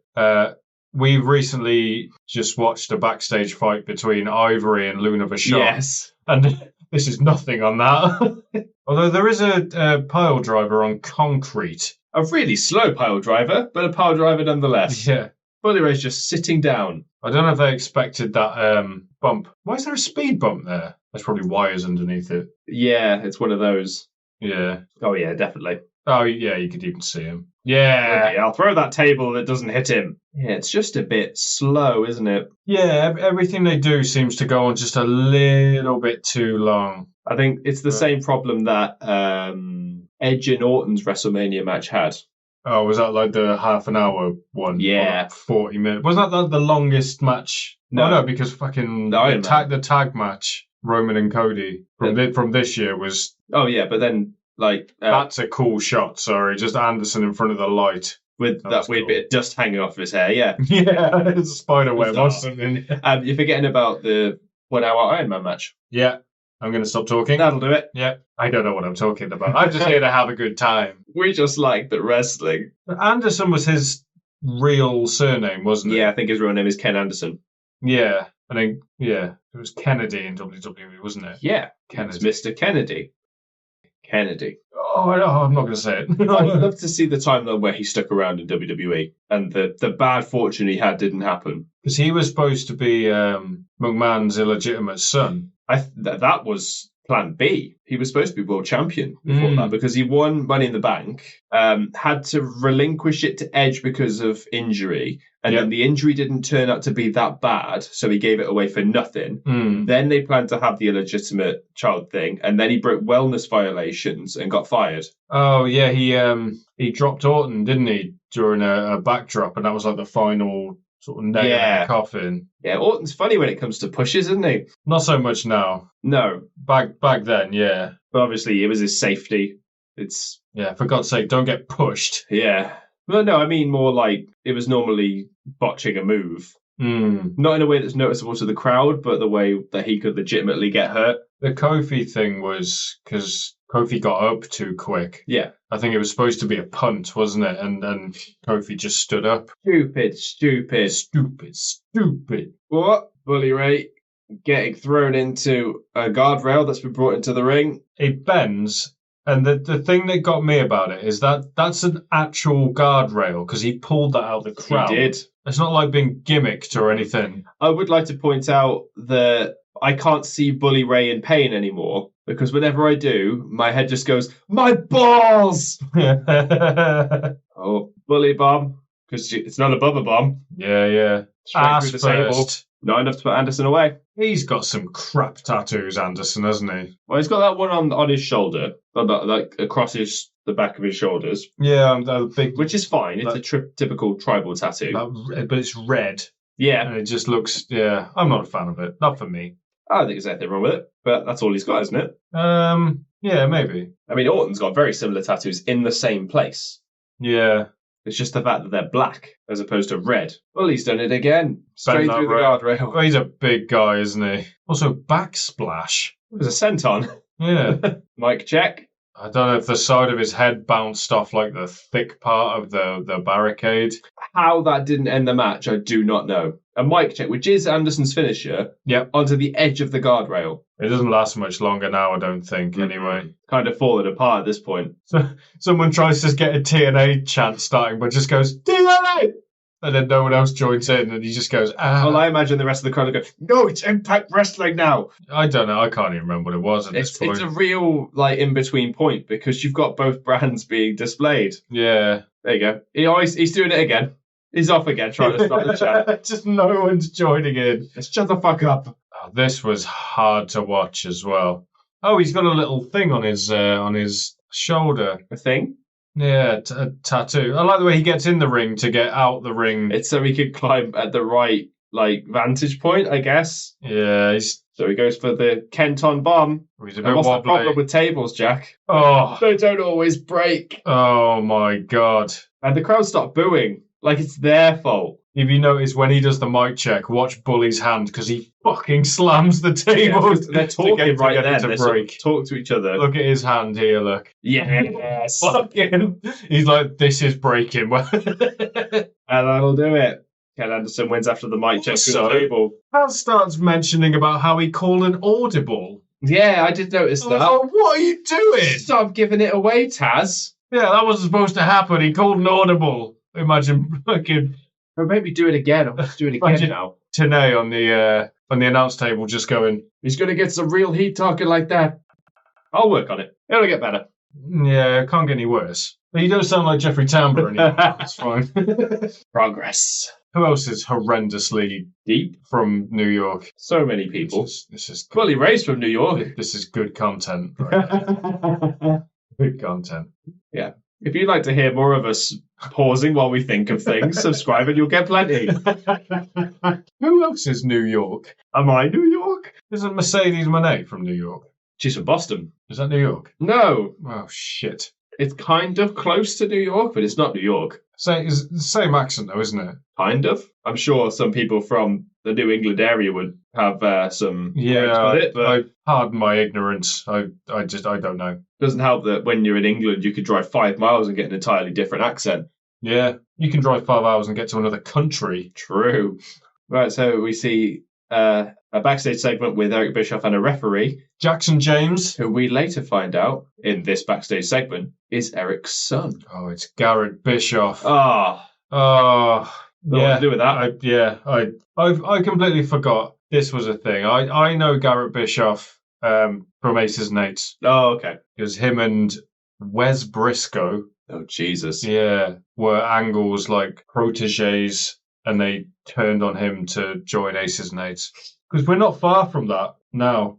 I'm sensing that we're in that kind of booking. Is this the Russo era? Can't be. I'm not sure. I got your back, Dad. Dad, Thanks, son. I'm going to shake your hand and then remember I'm your dad and give you a hug. There you go.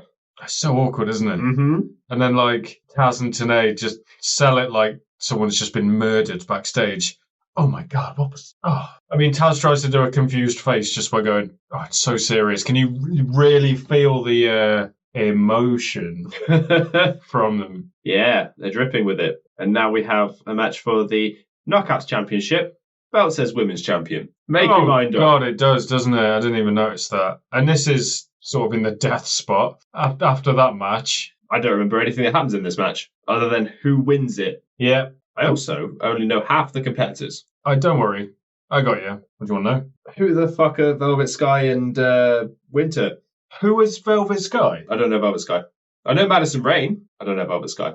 Velvet Sky was part of the Beautiful People with Angelina Love, who is on the outside. Yeah.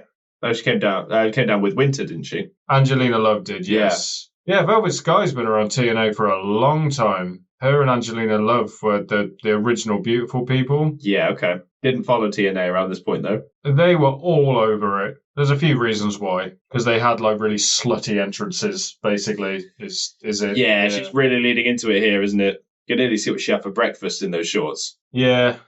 They always used to point the cameraman to shove the camera up. Yeah, they do that a lot in this match. Yeah. There you go. There is a point where one of them as they enter. I don't know if it's Velvet or another one. You have to give it a right good wiggle. It's just, I mean, it's in Philly as well, so... Yeah, they're going to go for it, aren't they? So that's Velvet Sky. Who else is in this? Madison Rain, you know. Yeah.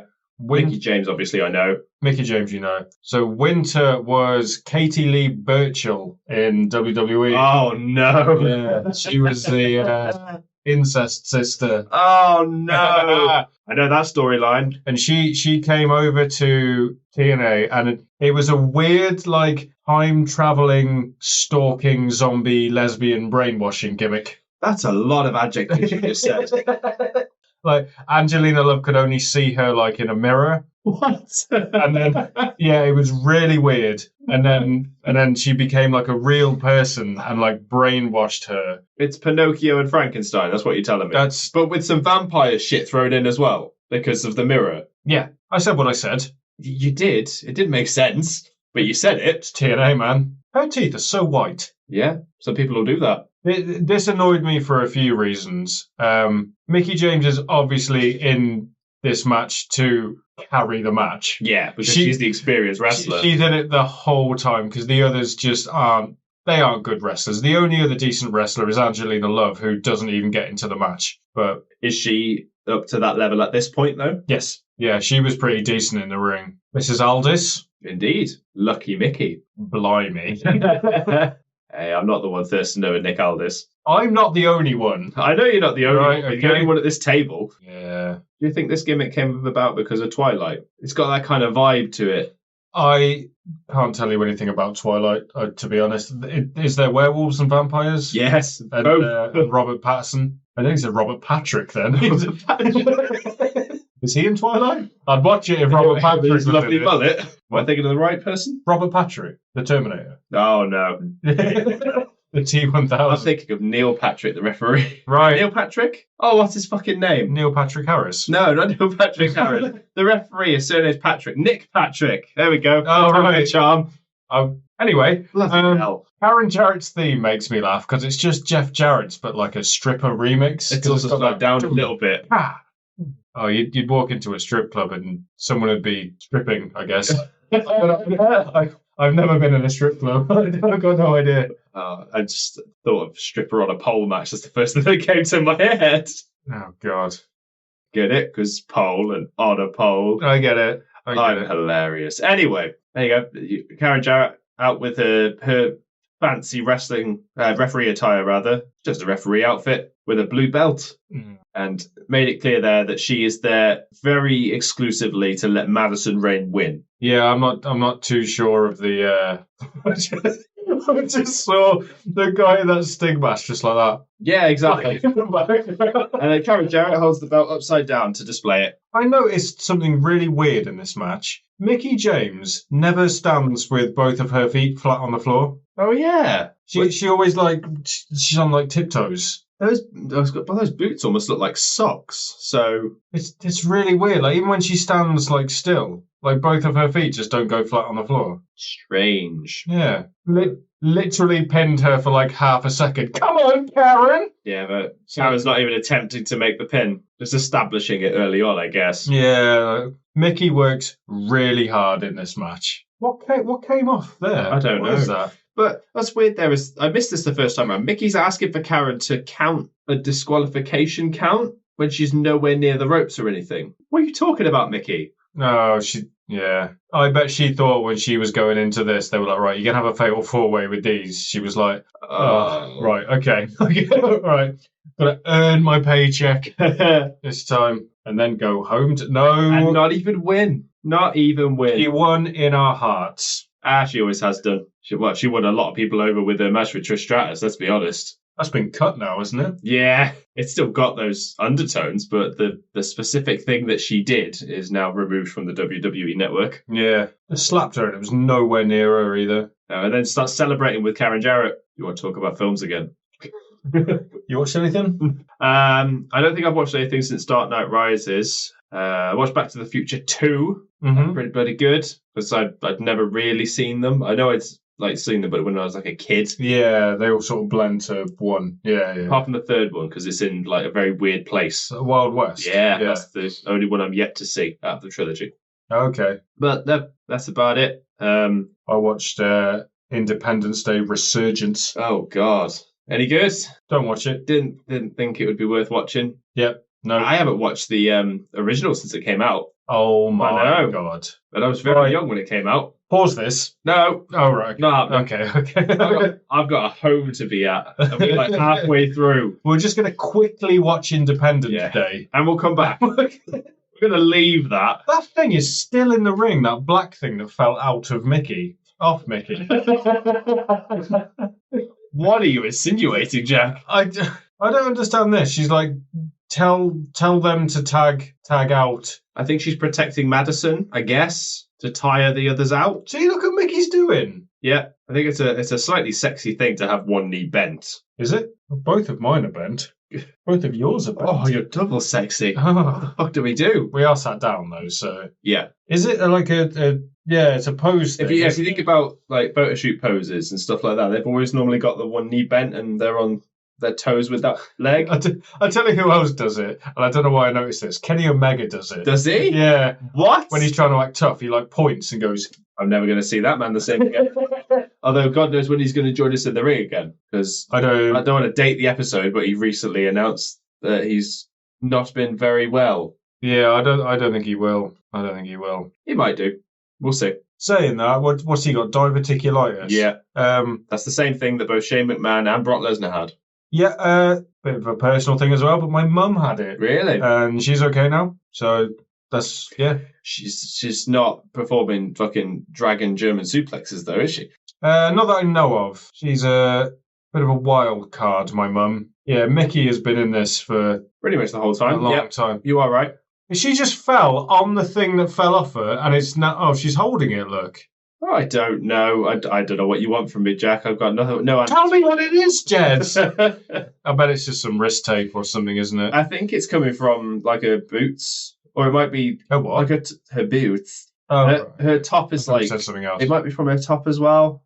God knows. They're both black, and the thing is black. So anyway, This match is really exciting. If we're what's that as well on the outside there? I have no idea. I think that came off Madison Rain. It's because it's camo, I think. Off or out? Off. Right. Behave yourself. Okay. It could have come out a bully.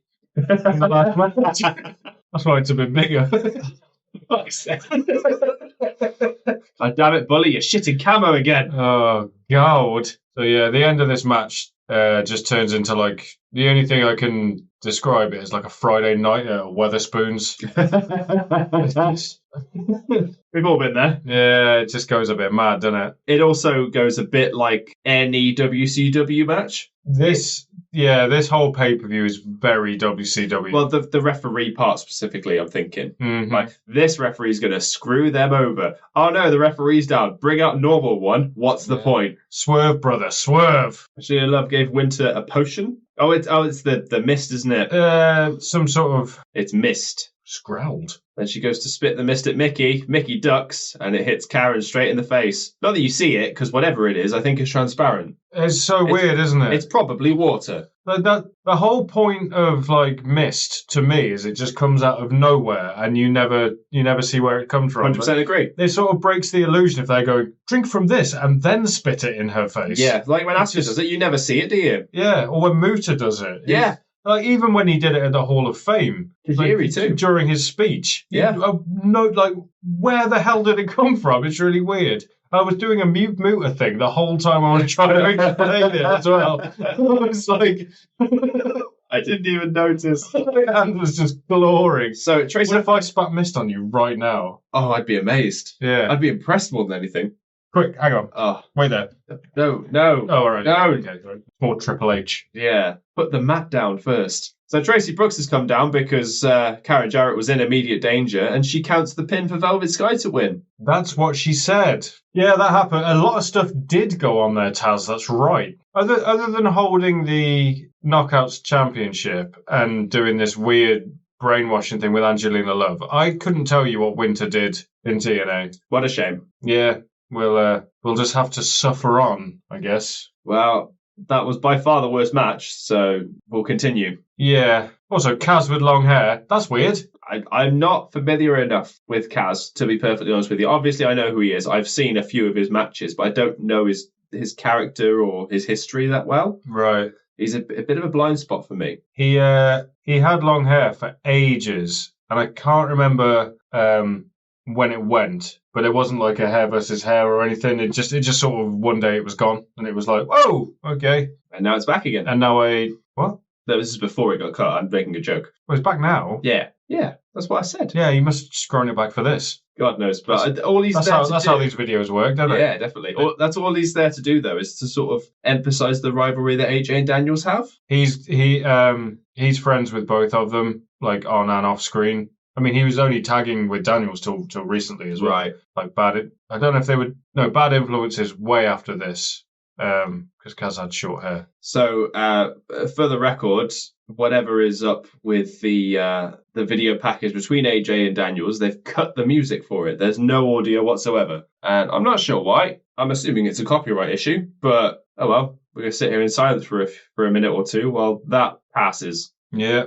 we're actually going to sit here in silence. I got nothing to say, really. They are really good friends in real life, aren't they? They must be. I think they're like godfather to each other's kids. All of AJ's kids. He's got like 4 or 5. Has he? Yeah. Don't forget, he's got all of their birth dates tattooed on his ribcage. The birth date for each kid. Is that under the big age yes. thing? Oh, God, it's just shit, isn't it? I wonder if all of their names start with A as well, just to keep it fitting with the theme. Adam. Athena. Alan.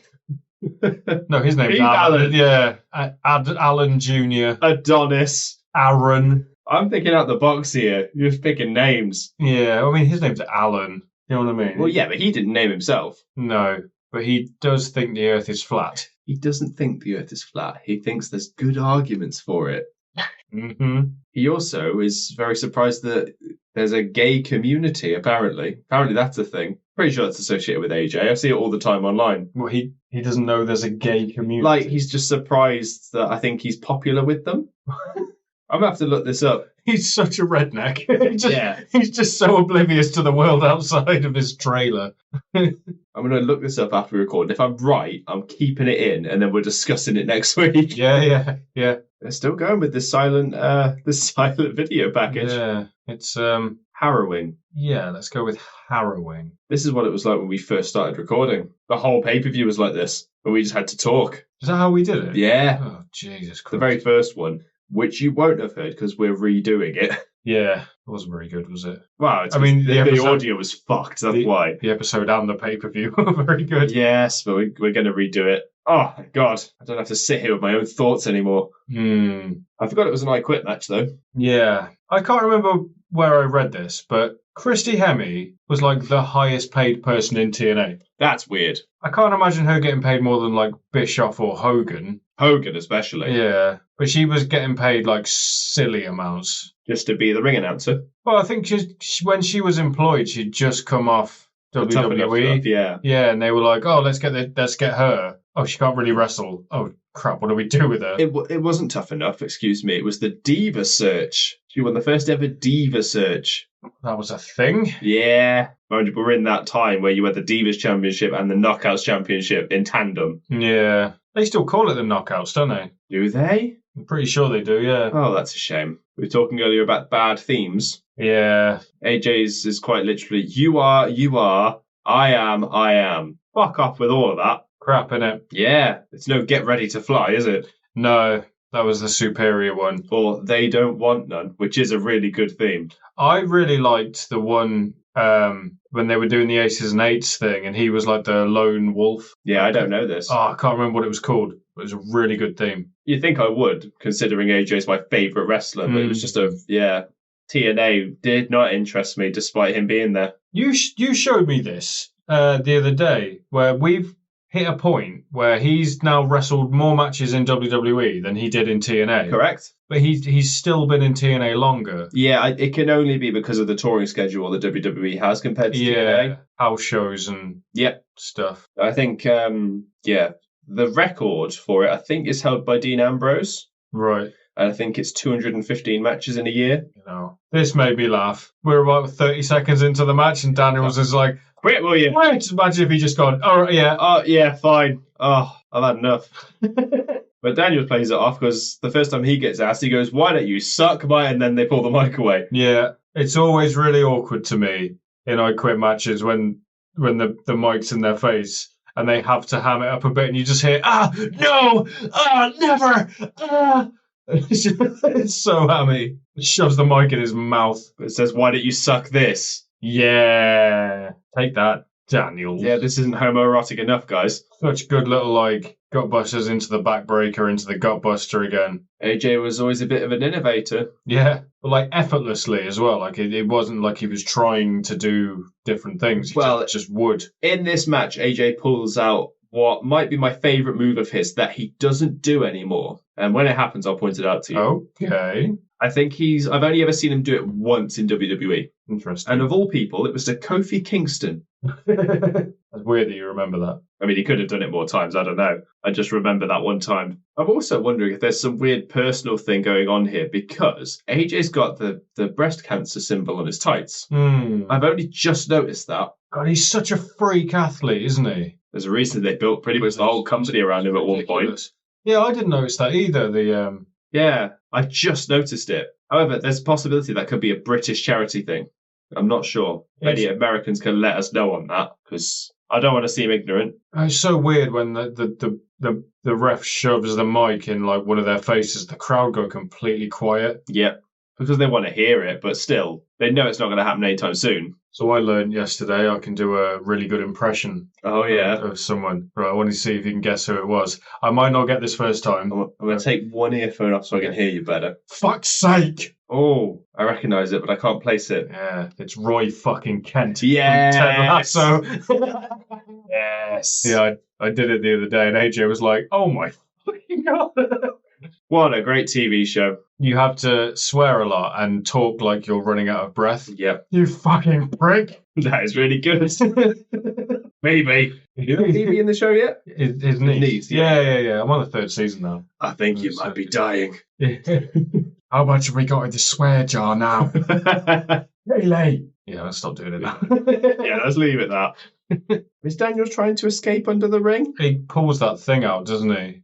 Is it toolbox? Yeah, and then it's that wrench that he chucks at the stairs, and it just makes a really loud noise. Yeah. Also, I think it's weird the way they've shaped the stairs.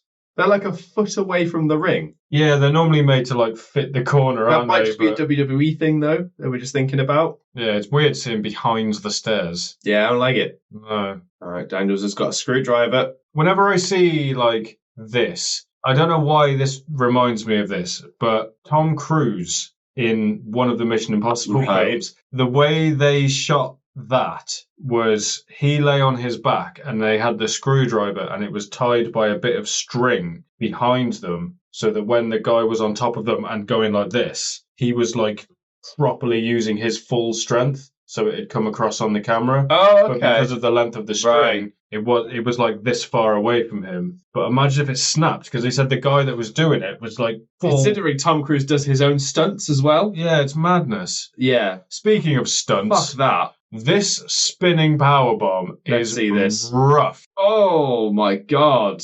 I think Styles gets his legs caught. Yeah. And then I thought he grabbed it. I couldn't quite see it. But yeah. Jesus. Yeah. That was right on his shoulder as well. I think he was supposed to land flat, on the corner, but when he comes round, his legs go over the ropes. Yeah. And he's sort of fired. That's the end of that, I guess. Yeah. No. All right. Oh, okay. All right. Fine. Have it your way. Styles has always taken the best back body drops. Because he can fly. Was it, I think it was Bully that did it on him, and he goes so high, and he flails his arms as well. He always does that when he drops. I remember, it was a ladder match, I think, in WWE, and he's holding on to, I think it's a belt, and the belt's not snapping, and he's there holding on to it, and as he falls, he just goes, whoa, on the way down.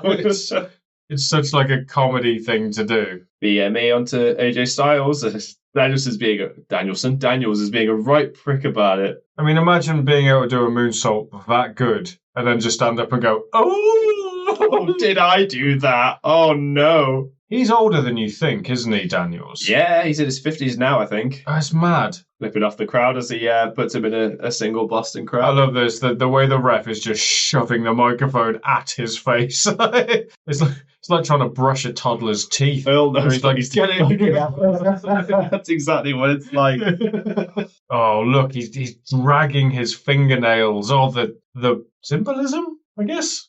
What's it symbolising? The anguish. Oh, he's got the AJ tattoo there. Yeah, just not the dates. He might not have kids at this point. God, he had them quick then, didn't he? 12 years? Yeah. Mind you, he joined WWE in 2016, so 5 years. God, if he's got as many as you think, then Well, that's it might like be- one every 9 months. Possibly, but we can't rule out the possibility he's already got a couple and he just hasn't had the tattoos yet. Yeah. Or he could have had a litter. Yeah, quadruplets. Although they'd all have the same date, so you don't need the one. So that's Oh, yeah, shit. Christy Hemme had like a litter, didn't she? I don't know. If I remember, and I don't know why I know this, she had like a kid and then had like 5 or 4. Like, 10 tuplets. yeah, she had like one kid and then there was like a lot. Like that bops the microphone off his head. He bleeds immediately. So that was quite a hit. And the crowd, silence as he's like villain monologuing. He's got them in the palm of his hand.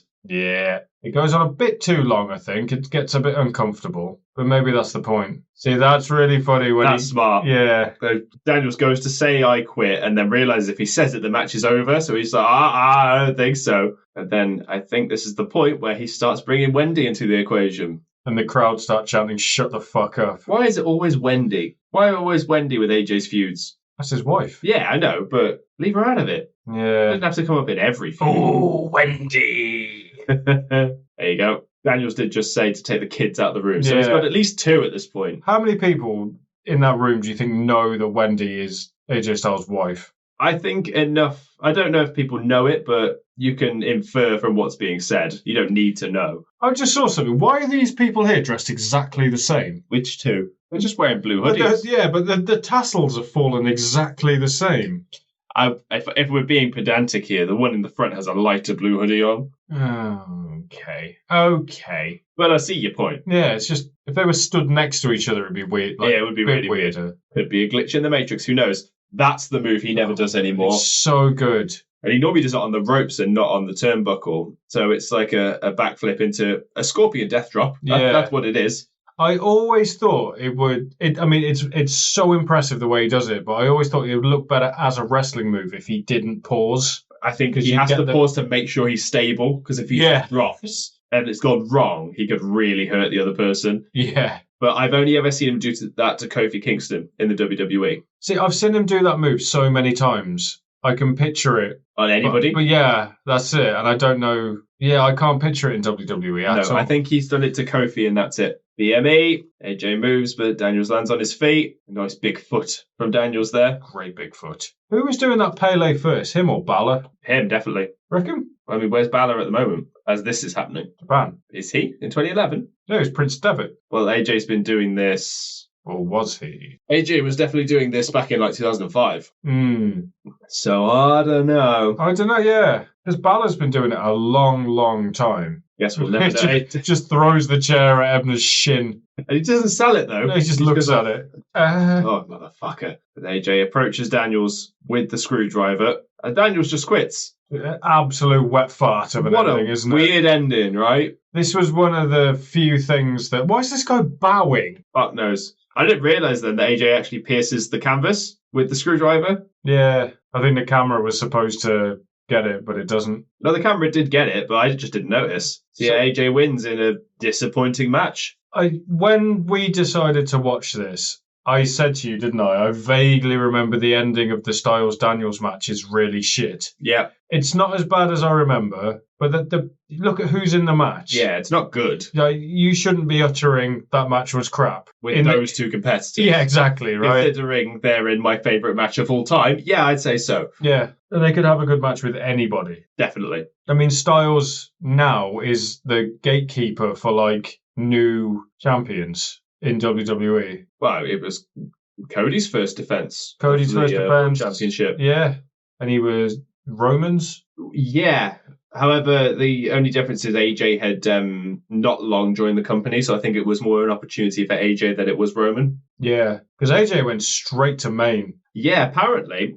I heard this. Apparently, he was offered a $45,000 a year contract to go to NXT. Right. And he told them where to go, rightfully so, and then he ended up on main, and now look at him. multi-time world champion and very respected in the locker room. So while AJ is celebrating, Daniels comes out and just starts wailing on him. And I'm assuming this is part of the weird delusional thing that Daniels likes to do every so often, because he did it with the Zealot thing in the lockdown episode we did. Yeah, it's got the dates. Oh yeah, he does. They must have been really tiny. Yeah. It's TNA video quality, I'm blaming. He never beat me. Yeah. He literally just did. You just said the words to make him beat you. It's utter delusion. Such a good heel. TNA. What did he say? We all heard it, Mike. I don't know why, but Taz's headphones over the sunglasses looks weird, and I know there's no other way to do it. You feel like the sunglasses should go over the headphones? No, because they wouldn't. I know they wouldn't fit, but it looks weird the way he's done it. I mean, the thing is, take your fucking sunglasses off. Yeah. You're inside. You'll notice here that Taz and Mike Tenay are talking for quite a while, and that's because they're queuing up for an interruption. We've got to shift gears. Go and make Hook immediately. He has. Looks like 9-10 years old, I think, at this point. Maybe a little bit older. Yeah. Okay. Hook was born in like 2000, I think. Oh, I know. So depressing, isn't it? So depressing. And here comes Jeff Jarrett. Didn't understand this segment, really. I'm trying to think of wrestlers that are the same age as me. I think I'm the same age as Becky Lynch. I'm the same age as Sasha Banks and Paige. Weird we both went for women there. Yeah. They're the only ones I know. Yeah. I would say Ospreay. I think he's a year younger than me. How old's McIntyre? I don't know off the top of my head. If I'm the same age as Drew McIntyre. But yeah, why not? So depressed. So depressed. I'm not going to fact check. No, I'm the same age as Sasha and Paige. Weird, isn't it? Yeah. So Jarrett's got some history with Jeff Hardy. Do you know why? Is this related to Victory Road? Yes. I thought so. I did look at the dates before, but this is 7 months removed from Victory Road. Hardy had not long come back at this point, and he was doing like a redemption thing. Mm-hmm. And when he came back, I don't know if they were legit or if they were shoots, but it showed Hardy going to other people and saying sorry. I remember seeing the one with AJ. Yeah, and AJ tore into him. Yeah, and I can't tell whether it was legit or not. But yeah, this is related to that, and I think it's because obviously Jarrett's such a good heel. Yeah. You need a good heel to go up against to get the crowd behind you. So I think this was to rally. Better in TNA. Yeah, to rally support for Hardy again. I've never known that man to be a face. Jarrett. Yeah, aside from that weird thing in lockdown where he wasn't quite a face, I think he was just playing face. Yeah, it just doesn't work as a face. He's too hateable. Mm-hmm. I think he's trying to wait for the crowd to chant Hardy. It sounds like someone says Hardy, and that's when he goes, "Oh, what?" Mm-hmm. Yeah, this was quite confusing because he says that on the previous episode of Impact TV, he told Jeff Hardy not to turn up in Philly. And he goes, I guess you're here anyway, so why don't you come down so we can fight? But there's no indication that Jeff's actually there. Or Hardy's actually there, I should say. You just got to take Jarrett's word for it. Yeah, weird, isn't it? I suppose he's the owner, isn't he? So he would know who's in the building or not. Yeah, Jarrett is the owner. Messes up there. He says Rossler instead of Roster. Rossler? I think he was mixing up wrestler and roster. The Punk shirt there in the crowd. I literally just saw it when you said it. In 2011 as well. Jesus Christ. At least no one chants it on this. Very different time. There we go. Now the crowd chant Hardy. It's also quite strange they brought the lights down. That's because it's serious. Yeah, it seems serious. It's such a weird thing to watch this now in hindsight. Because the whole Victory Road thing, I wouldn't know how to start rectifying that situation. Yeah, that's a mess. A mess and a half, so I wouldn't have a clue. That's some serious damage control. I mean, everyone deserves a second chance. But he's had more than that. Now he has, yeah. I think this was the first major fuck-up. During his run that led to that title match, I think there was another example where he was drunk in the ring with Matt Morgan, I think. Okay. Like, openly drunk. But he was cognizant enough to get a match. Yeah, I think there's a big thing with the fact he never did it in WWE, because I think if he did, he'd be finished. Yeah. Because following what they got in trouble for with the steroid stuff, I think any drug use like that is absolute no-no and not much of a second chance, especially when you do it while competing like that. Yeah. Thing is, he did it again in AEW. In the ring? No, it wasn't in the ring, but... He got pulled over when he was drunk, wasn't he? Yeah, I mean, how many chances are you going to give someone? Precisely. Luckily, he's at the age where he's winding down now. So there's the Hardy t-shirt there. It says, Hardy gets us high. Is that what it was? I saw Gets Us. I didn't see the high one. I was like, oh, I see. He understands you. Got it. Because I didn't see the us first, and I thought it just said Hardy Gets High. Oh, that's so much worse. Yeah. What's on Jeff's T-shirt? It's his mugshot in negatives. I've just noticed that as well. Okay. Yeah, it's a negative of his mugshot. Oh, it is, isn't it? That's in bad taste. And then a fight breaks out when Hardy comes down. I used to have a T-shirt that was Kurt Cobain's mugshot. Yeah, but Kurt Cobain's cool as fuck. Yeah. Is he? Yes. Heroin addict that killed himself with a shotgun? I mean, it's cool. It's not it's not something you want to live your life by. No, not the best role model. I mean, Lou Reed's cool. Jimi Hendrix is cool. I don't want to be these people. Yeah, true. Lou Reed? I was thinking of heroin addicts. Yeah, right. That's a weird one to go to. I was like, who's a famous heroin addict? Lou Reed. Who's a famous heroin addict? Pete Doherty. Matt Healy. I know the name. 1975. Heroin addict. He had a serious heroin problem. Did he? Yeah. Who's his mum? Denise Welsh, is it? Yes. Yeah. Oh, yeah, it's Denise Welsh and Tim Healy's Yes. son, isn't he? Yeah. Yeah, he had such a serious heroin addiction that he wrote a song about an alter ego when he's addicted. What song's that? It's not living if it's not with you. He's not talking about a woman. I don't know that one. I know the hits. Yeah, that is one of the hits. But I don't blame you for not knowing it. It's not really your style. No. They're okay. I like what I've heard. I just can't look past the fact that he sings like he's deaf. There is a bit of that, yeah. Yeah, so this is a typical sort of chaos fight kind of thing where refs and security are trying to break it up, and somebody breaks free and attacks the other, and then the other person breaks free and attacks the other, and it's just copy and paste. It's every brawl. Yeah, it doesn't mean anything. D'Lo's out, Al Snow's out, and the crowd go absolutely mad for D'Lo. I feel like that's Al Snow there with the ponytail. There's Al Snow and Simon Diamond is there as well. Is it? Yeah, that's Al Snow. Yeah, can't tell with the quality of the video. And that's Simon Diamond with the pink shirt on. You tell him, D'Lo. See? D'Lo chant. Oh, I didn't pick it up. So I knew they were chanting something, but I didn't figure out what it was. Funny, isn't it? It also didn't have. I hadn't spotted D'Lo on my first watching. So he has the most distinctive head shape out of anyone I've ever seen in my life. I was too busy writing.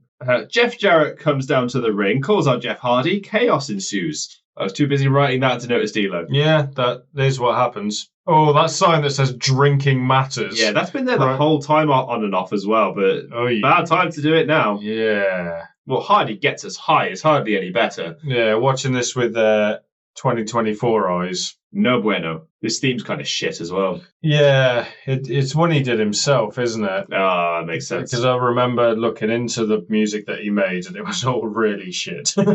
Whenever he makes something himself and it joins the wrestling world, it doesn't fit, does it? His purple belt comes to mind. Yeah, he's too artistic for his own good. Yeah, I mean, he's allowed to do it, but it doesn't have to enter the wrestling world. Oh, here we go. The match we all came to see. The second time we've covered this match in one way or another. Yeah, they've wrestled a few times. 14 years apart between the one that we've already reviewed and this one. Sting versus Hogan. And it's mad to think that Hogan is completely retired at this point. And as of this 2024, Sting has only just retired. Yeah. It's craziness. So this is, when I said it was like the most WCW thing, it's like a mess? Yeah. Yeah, I was going to try and justify it then, but yeah, we'll go with mess. So just because this is going to be important for the finish of the match, so I want to establish something. What is this weird thing that Hogan's going through? Like, there's this weird personality change kind of thing. Is that relevant to what happens at the end? I don't know. It's so bizarre. And we're right in the midst of Joker Sting as well, right? Yeah. I've never seen a Joker Sting match, and it's really fun. Yeah, it was good. It was good. I kind of wish he did it again at least once. He did very briefly in like one video package before one of the matches he had with Darby. Oh, was that the promo where he started pulling like pom-poms out? Yes. Yeah, that was weird. that was weird. Yeah, also Abyss is somehow embroiled in this. Yeah. 5 seconds. They tried to attach Abyss to Hulk Hogan. I think Hogan gave Abyss his ring at one point. Okay. It's just this bit makes me laugh where he tricks Hogan into saying something and he goes, oh! Did you actually do that? I didn't see the hand to mouth. Oh yeah, I see the realization in that moment of just, oh shit, what have I just agreed He fully puts his hand over his mouth like it's a cartoon. Oh! Yeah. Oh, weird. How's his pocket square? Is really strange. Is it because it's orange? It's just shoved in there. What are you supposed to do with the pocket square? No, orange is on brand with Taz. Yes, it is. That's a good point. It's like, it doesn't look like it's folded. It just looks like he's gone, He probably used it. Yeah. Used it? It's supposed to be a handkerchief. It's not. Is that what they are? I think so. It's very rare I wear a suit. Yeah. But yeah, I imagine that's what it's there for. I thought they were like purely decorative, but Like a tie. That's purely decorative. Although Taz isn't wearing one of those. He's got maybe that's it in his pocket. Maybe it's a tie. That could be it. It does look a bit big. That would be strange to have a lilac. Is it lilac? It looks lilac. A lilac shirt with a bright orange tie. Like lavender colour. Yeah, lavender's closer to what I was looking for. What are we talking about? Taz's dress sense, apparently. Welcome to Headlock Talkover podcast, where we like Taz's fashion sense and we talk about Taz's fashion sense. I mean, it's no more weirder than TNA's tie. It's like mustard colour. It's supposed to be gold. Because Bound for Glory is their WrestleMania, isn't it? Yeah, doesn't feel like it at all, does it? No. This is at best a B show. Yeah. Now, how much permission do you think Hogan had to use this music? It's remarkably close, isn't it, to the NWO theme? I mean, you and me are big wrestling fans. This is 2011. I still get excited when I see Hogan come up to the ring. I don't anymore. No, I know, but I know it's sometimes hard to separate the artist from the art. Yeah, that is the problem. It's something that we, as wrestling fans, have sort of learned to do over the years. It's the suspension of disbelief. It makes it easier, doesn't it? Yeah, it's easier with certain people and it's harder with certain people. I find it very strange that he lent into the tattoo he's got, because on the Titantron it says "I am that I am," which in itself doesn't make sense. But as we know from the wrestling, this is great. Sorry to interrupt. Go on. So, someone's got a sign and it hits Dixie in the face, and she turns to him and goes, "Come on!" It's so funny. Sorry, it's completely interrupted you. With the Wrestle Talk guys, they pointed out that on Hogan's arm it looks like it says "Jam That Jam." Whereas on the Titantron, because they put I on the top and then the rest underneath, it says "I am that jam," which is even worse if you ask me. Also, Garrett giving Christy the eyebrows there, looks at her and goes, "Dirty bastard." Now, I'd never heard this theme before. That's great, isn't it? Kind of fucking love it. Oh, it's so good. It's absolute chaos. It's fucking brilliant. I love it. This was his theme all through TNA. I don't remember this in the early days, because I've definitely seen some early ones in like the mid-2000s. I do not remember this being his theme. Yeah. I assumed it was just for the Joker gimmick, because it's insane. Well, he used to come out to Seek and Destroy. Yeah. So I've seen that live. Yeah. Fucking something, all right. Why so nervous, Hogan? Have you met Hulk Hogan before? I don't think he's ever been nervous in his entire life. They say he's coming out in a Hulk Hogan shirt to play mind games. Why else would you do it? Well, it's because this isn't Hulkamania Hogan. Yeah. And so bringing out that shirt, it's like when Seth came out in the Shield gear. Mind games. He's also wearing like that Ric Flair robe as well, which is strange. It's his old like Surfer Sting one, because it's got the scorpion on the back. Ah, okay. Like bright purple. Because, Sting. Yeah. Yeah. Not just a clever name. Do you reckon he got the robe first and went, Scorpion? I can't go by Scorpion. Sting. Or if he went by Sting and then went, what can I put on the back? Scorpion. Yeah, and then I'll name all my moves after scorpions. I know. I've recently just watched this weird film with Ryan Gosling on. Can we incorporate that? I think this pay-per-view was the same year as that film as well. Yeah, I was trying to work it out as I was saying it. Yeah, I thought you were going to mention The Crow when you said a film then. I've just seen this film. Although then I remembered it was Scott Hall's idea. Yeah. Here comes the Nature Boy. No one bloody expected that, did they? Dixie getting sassy again. Oh, come on! That woman needs to take some acting lessons. Yeah, that was never a strong point, really. I'm very happy with the fact I've seen 2 of these 3 people live. Yeah, you've seen Flair and Sting. Certainly have. Such a good entrance theme. And the best part, it's copyright free, I think. Oh, I'm very aware. One of my bands starts our set with it. I love it. I was thinking because of 2001, if it was relevant. Mm-hmm. Yeah, that's why we used it, because we're both big fans of 2001. Nice. The crowd go absolutely mad for Hogan. That's because he hulks up immediately. Yeah. And Sting sells it perfectly. Also, did you catch the commentary? They're both dressed to fight. They're both wearing t-shirts.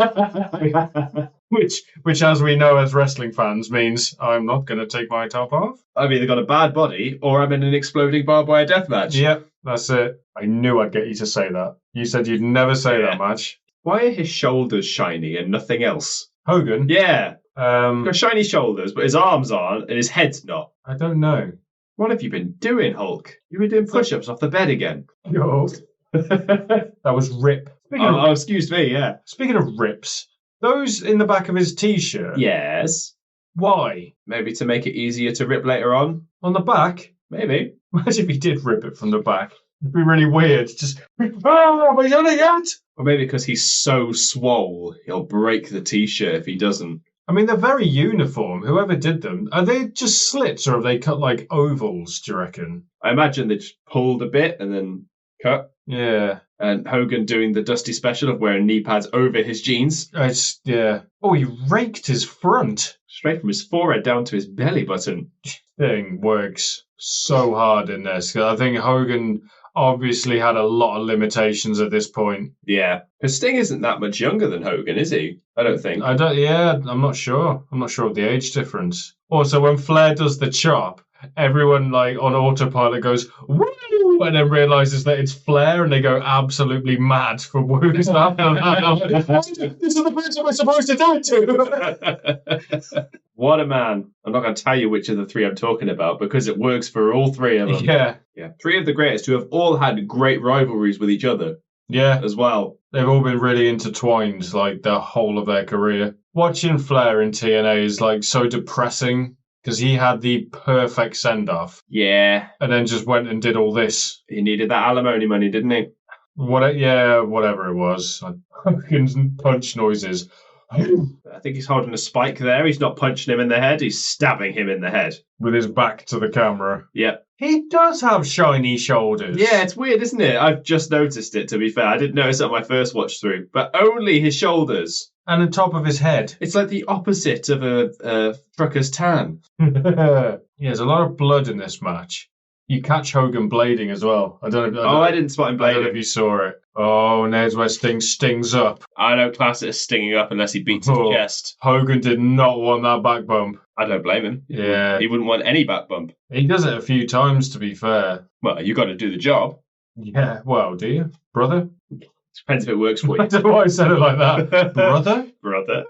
We go back to the McPoyles again. Yeah, the first back bump he took was a bit ropey, but the couple he does after are pretty decent, to be fair. You got a feel for it. Yeah, I mean, us telling Hogan how to take a bump. We've never taken one, either of us. The closest I've been is falling off my skateboard, and I wasn't willing. You never know. One day we might. Yeah. Said I used to watch. I grew up in the era of Jackass. Yeah. And Dirty Sanchez. So me and my friends used to do really stupid stuff. Oh, here comes that spike again. Yeah. When Hogan drops and rolls over, that's when you see him. Look. You see him blade. Although he's already bleeding. Oh, he is. Maybe it's already happened. That might have been hard way. I missed it. But I thought, I don't know. Maybe it's already happened and I missed it. You have to watch him like a hawk. Like a Hawk Hogan. I wasn't going to do it. You just touched my leg. By accident. I don't know. I'm not getting fresh. Okay. Unless. I thought it was here. Let's see. What, in the Stingus? It must have already well, you can't really call it a Scorpion Deathlock. Look at the state of it when he rolled over. Hogan was not having any of that. He's like, nope. No. My knees can't do that. You know how many leg drops I've done? Sting's legs are still straight. And Hogan taps. It's weird, isn't it? And but what's Jackson James supposed to do? Jackson James calls for it. Sting wins. It's weird, isn't it? Yeah, very weird. And this is where it gets well WCW. Because Flair comes in, starts attacking Sting. The rest of whatever that faction's called that I can't remember. Immortal? The Immortal start attacking. So you've got Bischoff, you've got Bully Ray. Who else have you got? Gunner. You've got Scott Steiner as well. Do you recognise Gunner? Nope. He was Jackson Riker. Oh, okay. Yeah. I know Jackson Riker. I wouldn't have been able to pick him out of a lineup, but I know No. by name. Stupid bastard. What was the faction they were with the faction? You genuinely not I remember? can't remember the name of it. Oh, amazing. They were the Forgotten Sons. See, there's a bit just standing backstage. Oh, perfect. Oh, Perfect. do you know what's even better? I can't remember the other two members. Hey, Wesley Blake. Oh yeah. And I can't remember his WWE name, but it's Steve Macklin in Okay. in TNA now. Oh my god, that's incredible. Yep, fantastic stuff. I wish I'd done that on purpose. I wish I had. You're probably not the only one to have forgotten that. Oh, Bischoff hits his own son. You bastard. So, like, all joking aside, that wasn't bad for Hogan's last match. No, it was short. Yeah, but there was a lot of limitations to work with, and obviously it was never going to be a good match. So I can't think of you a can only match. expect so much. Yeah. It doesn't also help that all but two of the people in the ring right now are past their prime. Yeah, one of them's not even a trained performer. True. But he's also past his prime. Yeah, although I think Bischoff's pretty legit. He can work. Yeah, he's like a karate black belt, I think. Yeah, that's why they led into it with his gimmick. Yeah, I think he can handle himself. So after all these shenanigans, Hogan just switches sides and starts helping Sting. Oh, listen to the crowd. Absolutely mad. Hogan takes down Flair, takes down Steiner, takes down Bully Ray, takes down Gunner. And then does it again. He does pretty much. But then you got Sting to worry about as well. He's up. Sting's fine now. And then they both give it a good old chest beat. I think they both do it. Yeah, Hogan does it too. Oh, they've themmed up. Now he's stinged up. Yeah. That's how you know. He's stung. Yeah. That's a weird adjective, isn't it? Yep. Did he stung up? It's a verb, not even an adjective. Am I Kevin Nash? Yeah. This has gone well, WCW. It's gone off the rails completely. Even we have. So, yeah, Hogan does all this stuff of maintaining control. Then once he's lost control, he was like, well, fuck it, I'll help Sting. Yeah. I'm assuming considering this is their WrestleMania, you'd want the storyline to conclude. I don't feel like this is concluded. I feel like there's more to this because Hogan has to explain himself now. Yeah, I can't remember what happens. I know Sting becomes GM. That's about it. But that's not before they both decide to beat the shit out of Eric Bischoff. I wouldn't say beat the shit. That's what they're leaning towards. There's a punch. All you need. I think. He's such a coward. It doesn't take much to beat the shit out of him. One punch. Bischoff sells it like he's been hit by a car. And he's done. It's the Peter Griffin fall. Look away.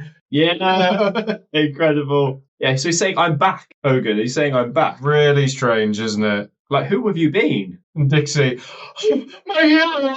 Even the crowd are shouting one more time to Bischoff. And they after all that, there's another match. Yeah. It's really weird. Don't point at Sting and go, you, Hogan. People are going to get ideas.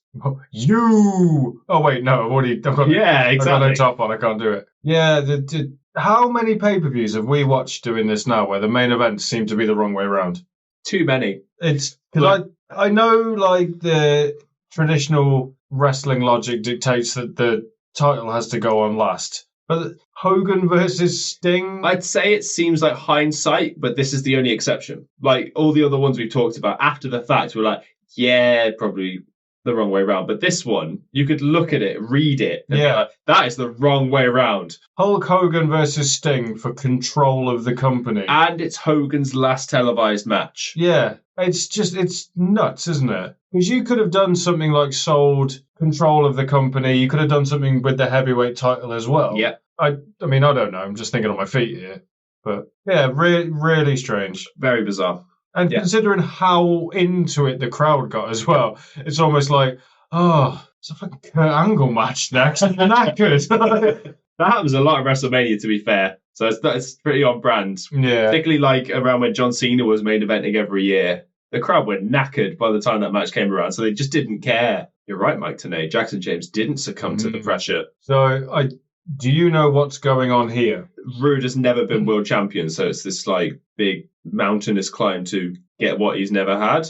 Yes. I guess. Rude is still a part of Beer Money. Yeah. At this point, and they obviously made the decision to push him as a single star, and this was his sort of road to the top. Because there was a tournament or something to decide the number one contender, I think. Yes, yeah, and he went through it and won it, and this is his title shot. And there was a weird underlying story as well. Don't show that clip. Yeah, of Kurt Angle absolute doing top tier perk salt. the moonsault off the cage where he misses entirely. Oh, it's crazy, isn't it? What was I saying? Yeah, there was a weird underlying story at this point that Angle, who was the champion, was hurt and was working hurt. Oh, okay. So you've got Kurt's working hurt. I mean, you can take one look at him at this time and go, yeah, that man has a lot of demons that he needs to work through at this point. Plus that with the rise of Bobby Roode winning the tournament, you'd think the stars would align. No, spoiler alert, no. Yeah,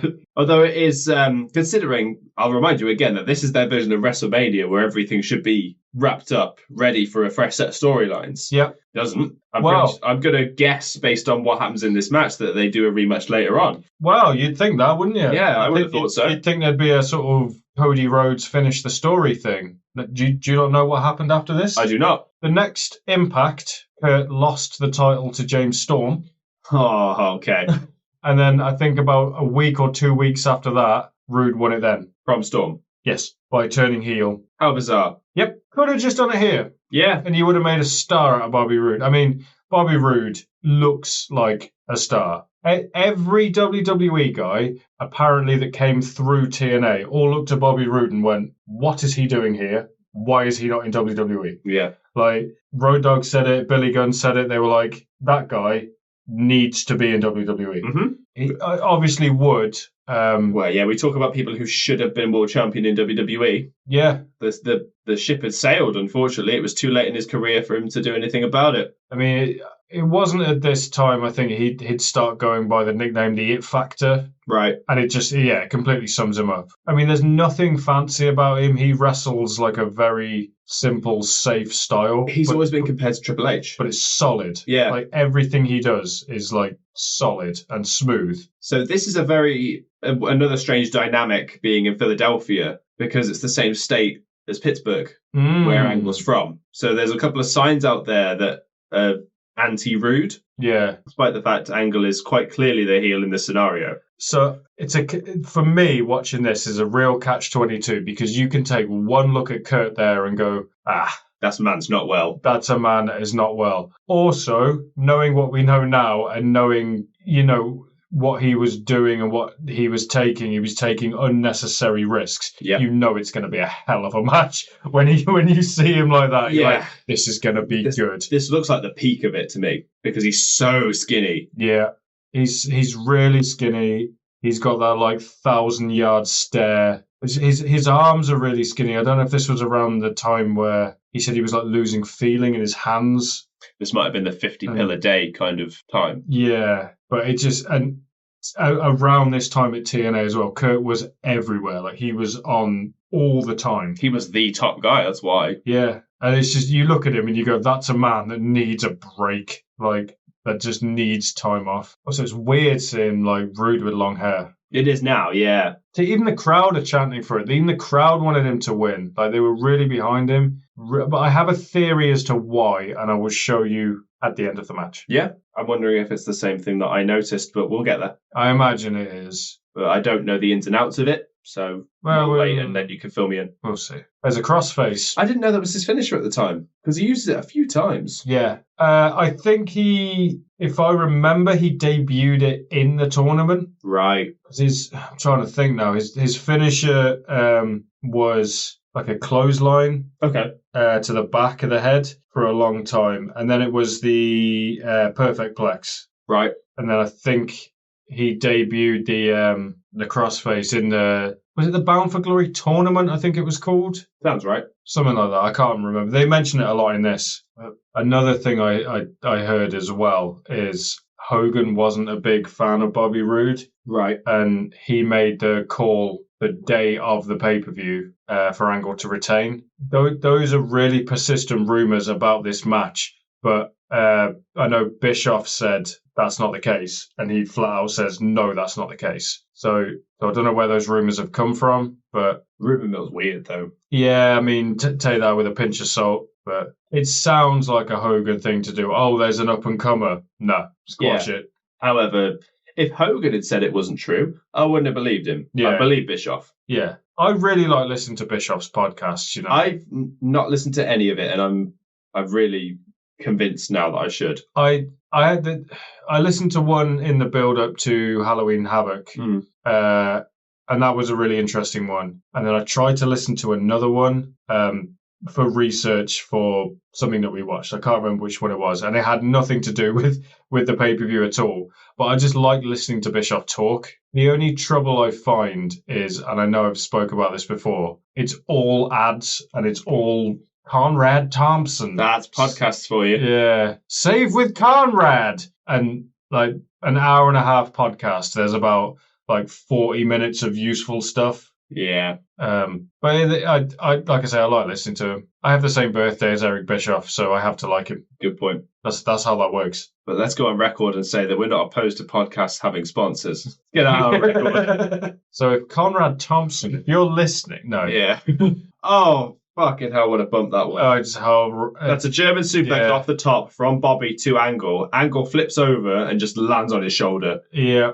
Lands on his shoulder. How he's so conscious, I don't know. Horrible. Oh, it's horrible. Such a bad landing. The thing is with Angle, his head looks like it folds as well. Like it's just. I mean, he's had constant neck issues as well, hasn't he? Yeah. The thing is with Angle though, like he could be knocked out and completely unconscious and still put in a better performance than half of the roster just on instinct and muscle memory alone. It's mad to think that he spent most of his career in TNA. I'm trying to think of the timeline. So he joined WWE in like 98, maybe 99. Mm-hmm. He went to TNA in 2005, 2006. Sounds about right. When did he leave? That's not sure. And then he joined WWE again in 2016 as GM of Raw. Yeah, I think so. Angle does a lot of selling of like the neck and head, and it's he's got the Danielson problem, hasn't he? Yeah. But you get worried about him. Well, I mean,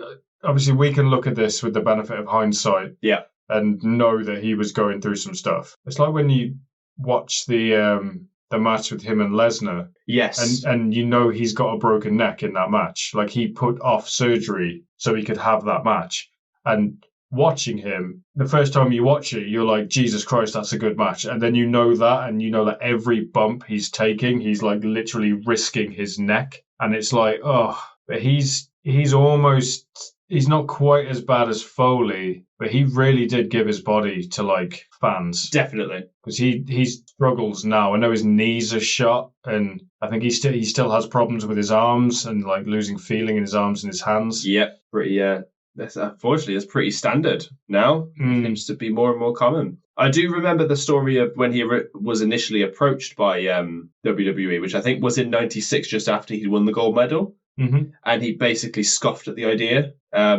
What was it? He said this in an interview. He said he was in a meeting with Vince McMahon, and Vince made him an offer, and it was like $3 billion a year. I think it was good money, especially for the '90s. And Angle went okay, because he didn't quite get the business at the time. He said, "I will sign this contract now if I win every match I'm in." And McMahon went, "Okay, we're done here." Because I know he went to he had a meeting with Paul Heyman, and yes, it was at ECW. Yeah, that was the night they crucified the Sandman. And Angle basically said, "If you show my likeness on TV, I will sue the shit out of you." Right. So we could have had Angle in like the original ECW. Yeah, that's weird to think. I mean, obviously he would go on to be in ECW later on, but in the watered down version. Yeah. I hope you like that move, because there's a bit of that crossface going about, isn't there? Toward the end of the match, yeah. Also, this is such a cool reversal to it, and I can't remember for the life of me if he ever did that on Benoit.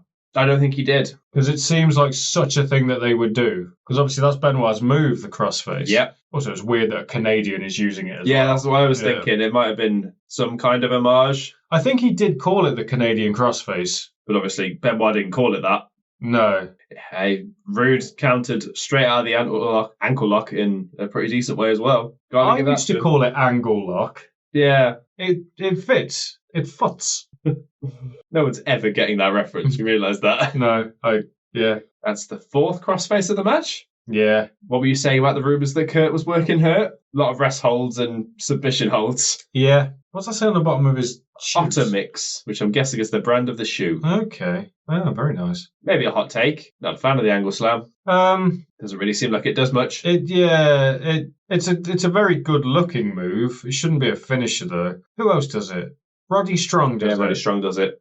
He does it really well. But that's the Olympic slam when he does it. Oh, is it? He calls it the Olympic slam. Okay, interesting. I swear someone else used to do it as well. Can't remember. Probably, but I wouldn't be able to tell you who. Yeah. Angle always seemed the type to like never need a finisher though. Well, you always had the ankle lock. Yeah, he could have just used any submission, and I think he went through a stage of just using submissions at one point. Yeah, pretty much. Nice little combination there. Spine buster, and then gets him straight up for the perfect plex. Rude always had a really good spine buster, but he doesn't do a good one in this match. Yeah, that's where the comparisons for Triple H came from, really. They called it the double R spine buster, didn't they? Robert Roode as opposed to double A for Arn Anderson, yeah. He's got kind of the same build as Triple H as well. Exactly. I like the fact Rude's got an answer for everything in this match. Yeah. It really makes him look good. Angle with the low blow after distracting the ref.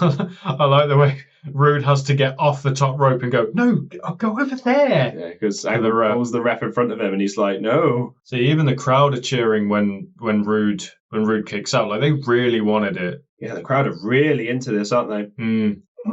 It's mad to think that before this, like, the absolute chaos and how wild they went for Hogan versus Sting, and there's still energy in them. There is a bit that took me out of the ending as well. Okay. I kind of remember the pin from the first time round, and I know there was a weird shenanigans with the rope break and things, and you can see them maneuvering to get there, and it kind of took me out a little bit. Back in another crossface. It's like the perfect move for Angle, though, because it's head and neck.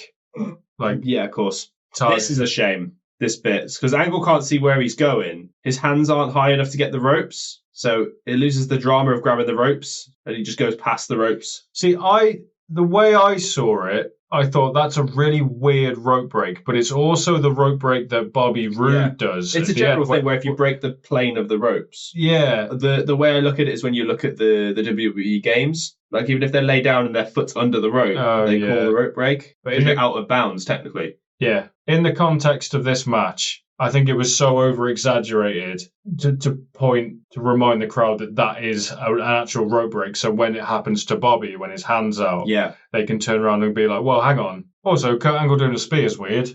Yeah, that wasn't really a spear because Bobby ran into him. Yeah, he just fell into him. Really. Yeah, Angle was standing there waiting for it. So someone with like neck problems shouldn't be doing a spear. Oh, no. I mean, Adam Copeland's still doing it. Well, it's always been a bit shit. It's not really been high impact. He still has neck issues and he's still doing the spear. Yeah, true. Another crossface. The best spear he ever did was the one off the ladder. Oh, yeah. That was like era-defining, though. That one or the one on Foley through the flaming table. Oh, yeah. It gets a bit chaotic towards the end. Angle slam, yeah. And that's when you see Rude shimmy over to the ropes, and it's that pause on the count as well. Yeah, I think the ref might not have known that was the finish, but Angle retains by grabbing the rope himself, but it also turns out that Rude has his hand under the rope, breaking the plane. So one thing I noticed rewatching this, if you watch the ref, throws up the X. He does throw up the X. Is that what you were going to say? Yeah, but I didn't know who it was for. I'm assuming Angle. Angle gets carried out. And I don't know now if there was a plan for Rude to take it off Angle and they've just suddenly gone, oh crap, he's actually really injured. We need to get it off him. Yeah. Because literally the next episode of Impact, Storm beats him. And if I remember the match as well, it is like 5 seconds. It's like one super kick and then Storm pins him and wins. Wow, okay. Yeah, if I remember, they announced them in the ring. Angle turns around to showboat to the crowd. Storm does the last call, pins him and wins. So it's Sheamus and Daniel Bryan. But exactly the same thing. Yeah. But yeah, you can see them carrying Angle out. Also, he leaves his shoe in the ring. I don't know why. He takes his boot off. It's really weird. I'm wondering what the issue was. I'm assuming it might have been whatever he was working with hurt. It was the same thing. There's a couple of times you see it, and when he goes to the top rope at the end, he shakes his hands. So I don't know if that's if he was having the neck issues where he's not getting the feeling in his hands anymore. I mean, it decent card. Yeah, it was a decent card. I think some of the matches they kind of teeter towards boring during the slower moments. It's not a WrestleMania card. It is certainly not that. If you're trying to compete with WWE, bearing in mind this was after one of the worst WrestleManias of all time in 27 as well. That was this year, the same year as this show. Which one was that? Miz versus Cena as the main event. Oh, Christ. Exactly. Yeah, fair enough. Yes. Edge versus Del Rio as well, just before his retirement. So yeah, it was. Speaking of Del Rio, this is going to date this episode. I just realised, but Ziggler just beat Del Rio for the AAA championship. I didn't realise he was even champion before Ziggler took it off him. I don't know who it was. I mean, also saying Ziggler beat Del Rio in 2024 is really weird. Really weird. Well, obviously he's Emperor Throne now, and he's Nick Nemeth, so yeah, they're not the same people, obviously. Anyway, they are. They're just different names. What? It's still the same people. What are you talking about? I mean, Ziggler looks exactly the same. There's no mistake. It's ridiculous. Yeah. So yeah, that was TNA Bound for Glory 2011. Thank you very much for listening to us talk over it. Almost had it. Bye.